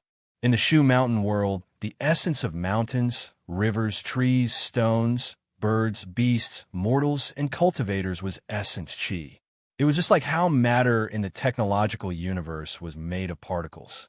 Chun Ong was conducting experiments to explore the nature and characteristics of this world's essence qi. He did not know what pill he was refining. He was only following the laws of the unseen world to match the objective truth of this world, or rather, the Tao. The medicinal properties were elixirs, the medicinal liquid was elixirs, and even the magic power that Meng Xiaoshang used to probe into the furnace was elixirs. Chenong knew the purpose of all these things, and he was trying to achieve it. For that lump of medicinal liquid, he was refining it, but for that lump of elemental energy, he was creating it. It was just like a scientist trying to solve an unknown problem. Before the answer came out, no one would have any results. A essence qi embryo was born. Chun Ong stretched out his hand and pointed. The dispersion pill that was placed at the side fell into the furnace and melted the pill embryo. The medicinal properties and spirit qi sank and began to fuse with the medicinal liquid, causing them to condense into pills. Meanwhile, a wisp of intangible and pure vital energy was refined from the pill and entered the vital energy embryo. For a month, Chun Ong collected the essence of the sun during the day and refined the essence of the moon at night. He released the heavenly river's dharma powers to collect all kinds of special essence qi in the world and threw them into the furnace. Other than the most widespread essence of the sun and moon, he also collected the essence of the geomagnetic field and the special essence qi in the 9 heavens astral winds. He fused them into the furnace, which broadened Jingming and Meng Xiaoshang's horizons. They had never thought that refining pills could have such a magnificent imagination and creativity. Even if it was the orthodox mystic door, the pills they refined would at most collect the essence of the sun and moon and pay attention to the 4 seasons of the stars. There is no need to mention unorthodox methods that used humans as sacrifices to the furnace. Chenong was not refining a type of pill. Instead, he was talking about a kind of cultivation and creation. This kind of work was just like how scientists in the technological world use stem cells to create life.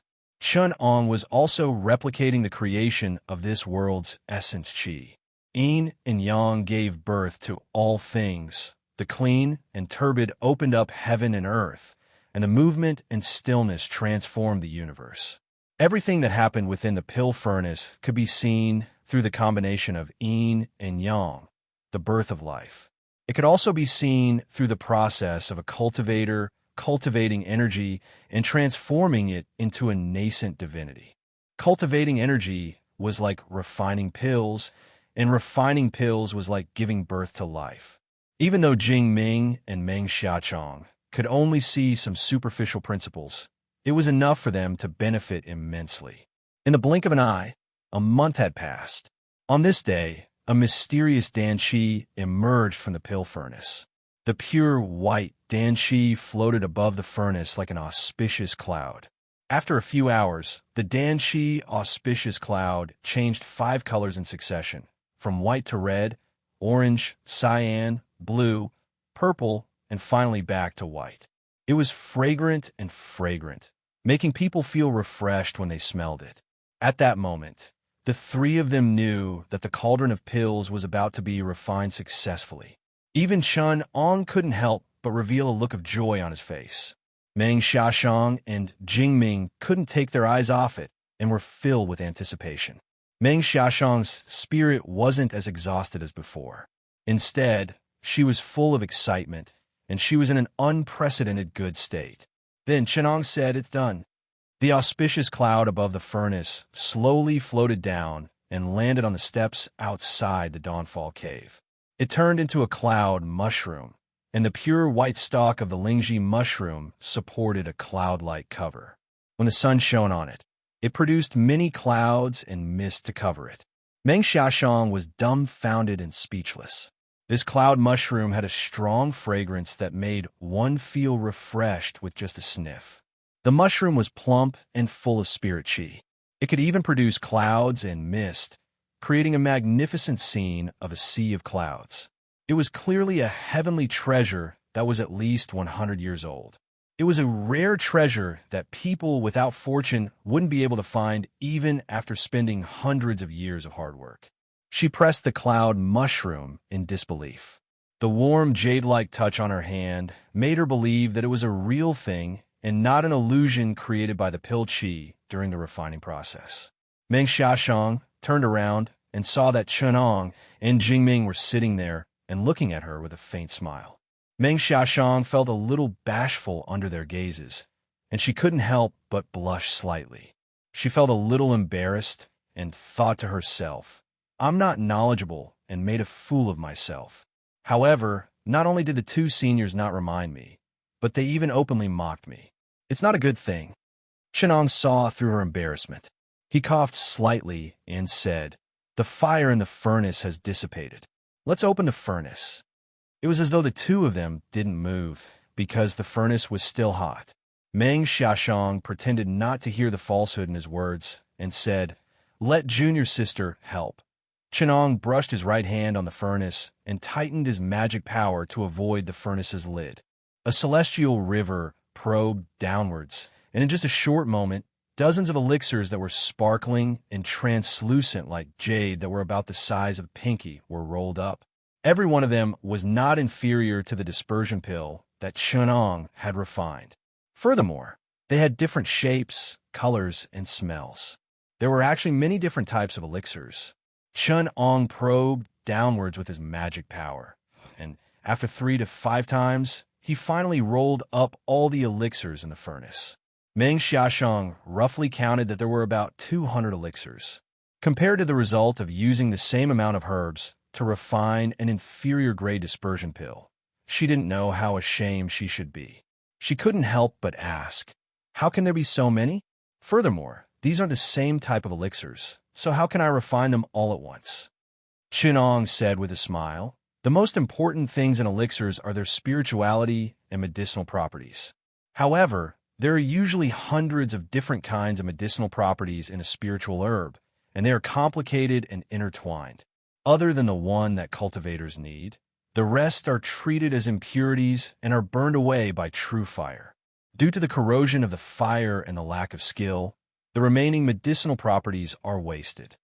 Now that I have refined the elixirs according to the pharmacology, I have used 10% of the medicinal properties of each spiritual herb, and I have combined them according to different requirements to refine dozens of elixirs in one furnace. My efficiency is a few hundred times higher than yours. There are hundreds of spiritual herbs, and there are at least thousands of medicinal properties. How is it possible for someone to completely grasp and refine them, and to even control the process of dozens of elixirs? Meng Xiaoshang had refined elixirs before, and she knew how unbelievable this was. She couldn't help but want to refute, but when she thought of the Lingji that was created, she became speechless. This kind of immortal-like creation mighty figure was the most shocking. Since this could be real, there was no need to fake the matter of refining dozens of elixirs in one furnace. Jingming took the jade bottle and divided the elixirs. He asked in puzzlement, "Junior brother Chun, when I helped you refine elixirs just now, I also sensed that creation. Now that the elixir liquid in the lower layer has condensed into a pill, what about the essence chi of the creation in the upper layer? That cloud Ganoderma is just a bit of impurities. Where did the true essence of creation go?" Chunong said with a smile, "That wisp of essence of creation escaped when I opened the furnace. Because it's the essence chi creation, it needs to be refined before it can shed its essence chi body and transform into a flesh and blood spirit embryo. It's afraid of the wind when it's first born, and its essence chi can't condense. It will dissipate when the wind blows, so it's still in this cave abode." Before he finished speaking, he saw the white crane that female immortal Meng was rearing flying over from next door in fear. It threw itself into Meng Xiaoshang's arms and squawked in fear. Monk Jingming went over to take a look and couldn't help but laugh out loud. It turned out that the spirit crane had actually given birth to a jade egg. The one that Meng Xiaoshang was rearing was a female crane, and because the essence chi of creation had entered it, it gave birth before it could become pregnant. To be continued. Chapter 423.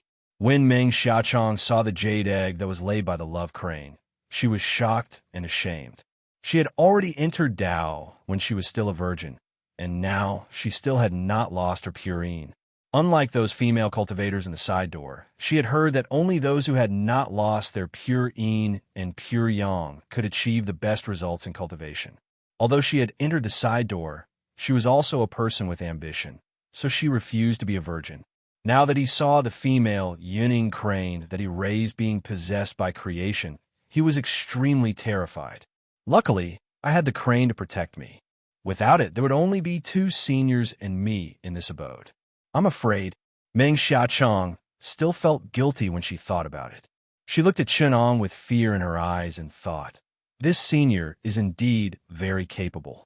Legend has it that the Fushi Grandmaster was born from the essence of the Luais.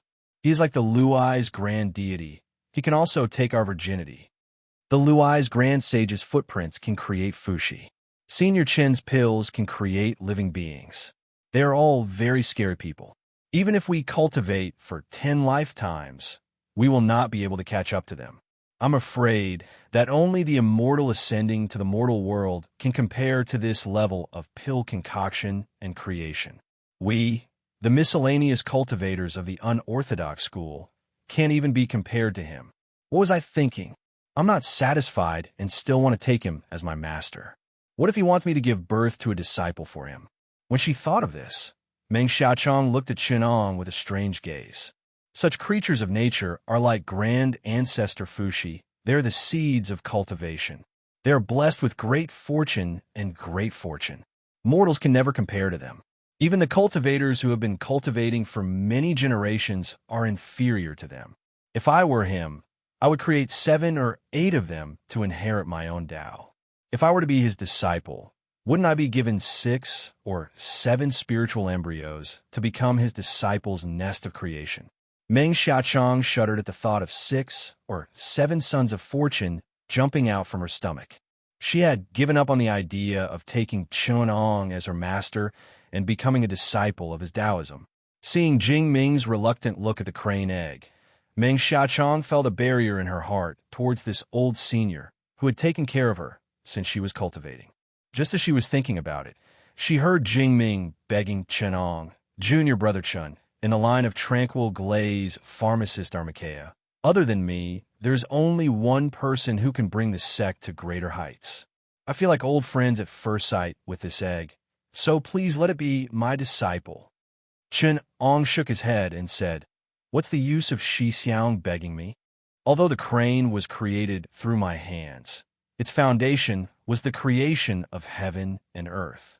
Furthermore, it was also created through junior martial sister Meng's spiritual crane.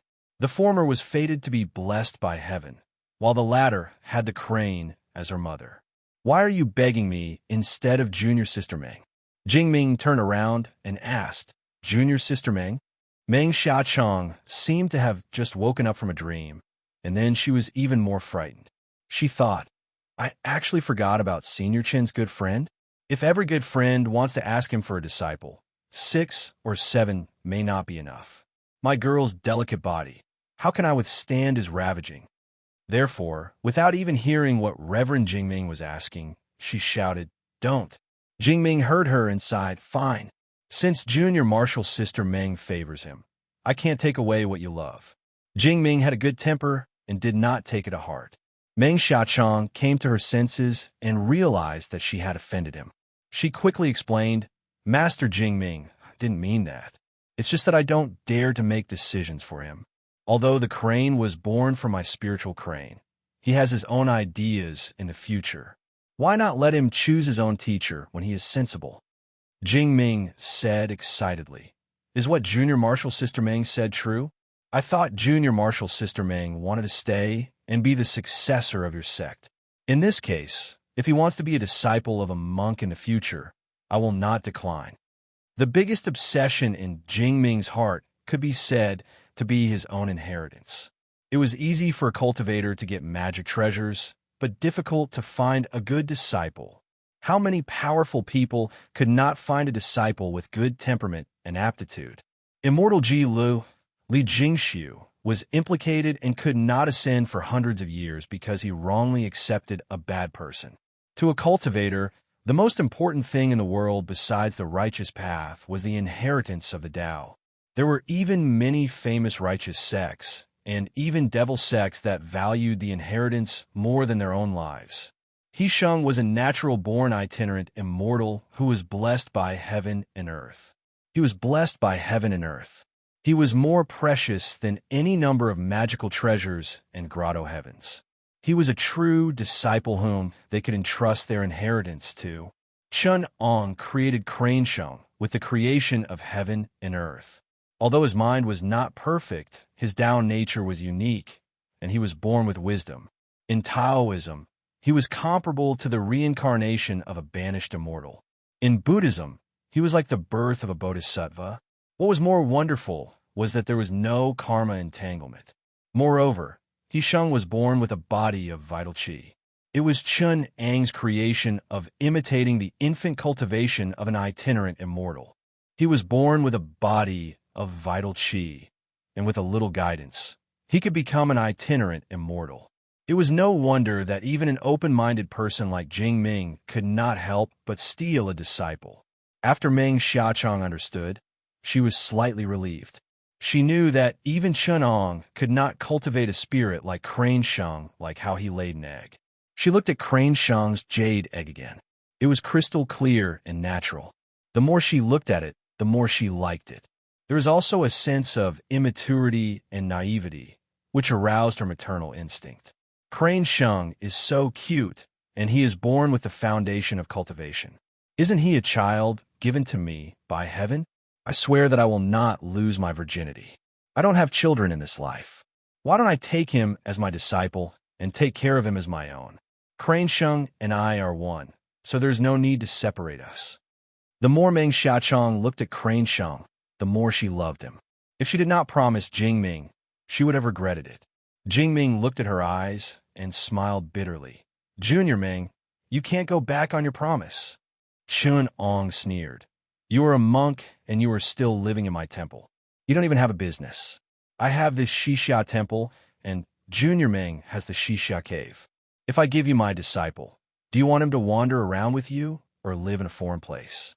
Jing Ming gritted his teeth. All right, I will get my all for this future disciple. I will go to the human world to raise money and build a few nunneries beside you. You have no reason to stop me, right? Chun-Ong shook his head and said, Crane birth will take another 9 months to be born. Moreover, he looks like a baby. Us 2 men can't take care of him.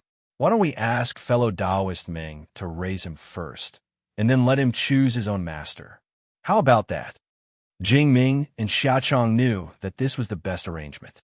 Hence, the 3 of them agreed on this. Meng Xiaochong was disturbed by the series of events. Now that she was carrying Crane Sheng, she calmed down. She hummed the nursery rhyme that she learned when she was young. Her heart suddenly became gentle and steady. Crane Sheng also leaned against her. No matter if it was from the perspective of motherhood or the path of Tao, Crane Sheng was their unparalleled treasure. If Crane Sheng could achieve enlightenment in the future, they would be guided by him because of this karma. Their chances of achieving Tao in their next life would be more than 100 times greater. A disciple like Crane Sheng was the most precious treasure in any heterodox sect. He was the biggest reliance for achieving Tao in reincarnation. At this moment, Meng Xiaochong was surprised to find out that she had already shed her impure mana. Under the influence of the crane, she had formed a pure and pure foundation. At this moment, she finally understood Chun-Ang's painstaking effort to transform her mana. She understood that her mana was tempered by the real fire and the opportunity to transform. She then bowed deeply to Chun-Ong with gratitude.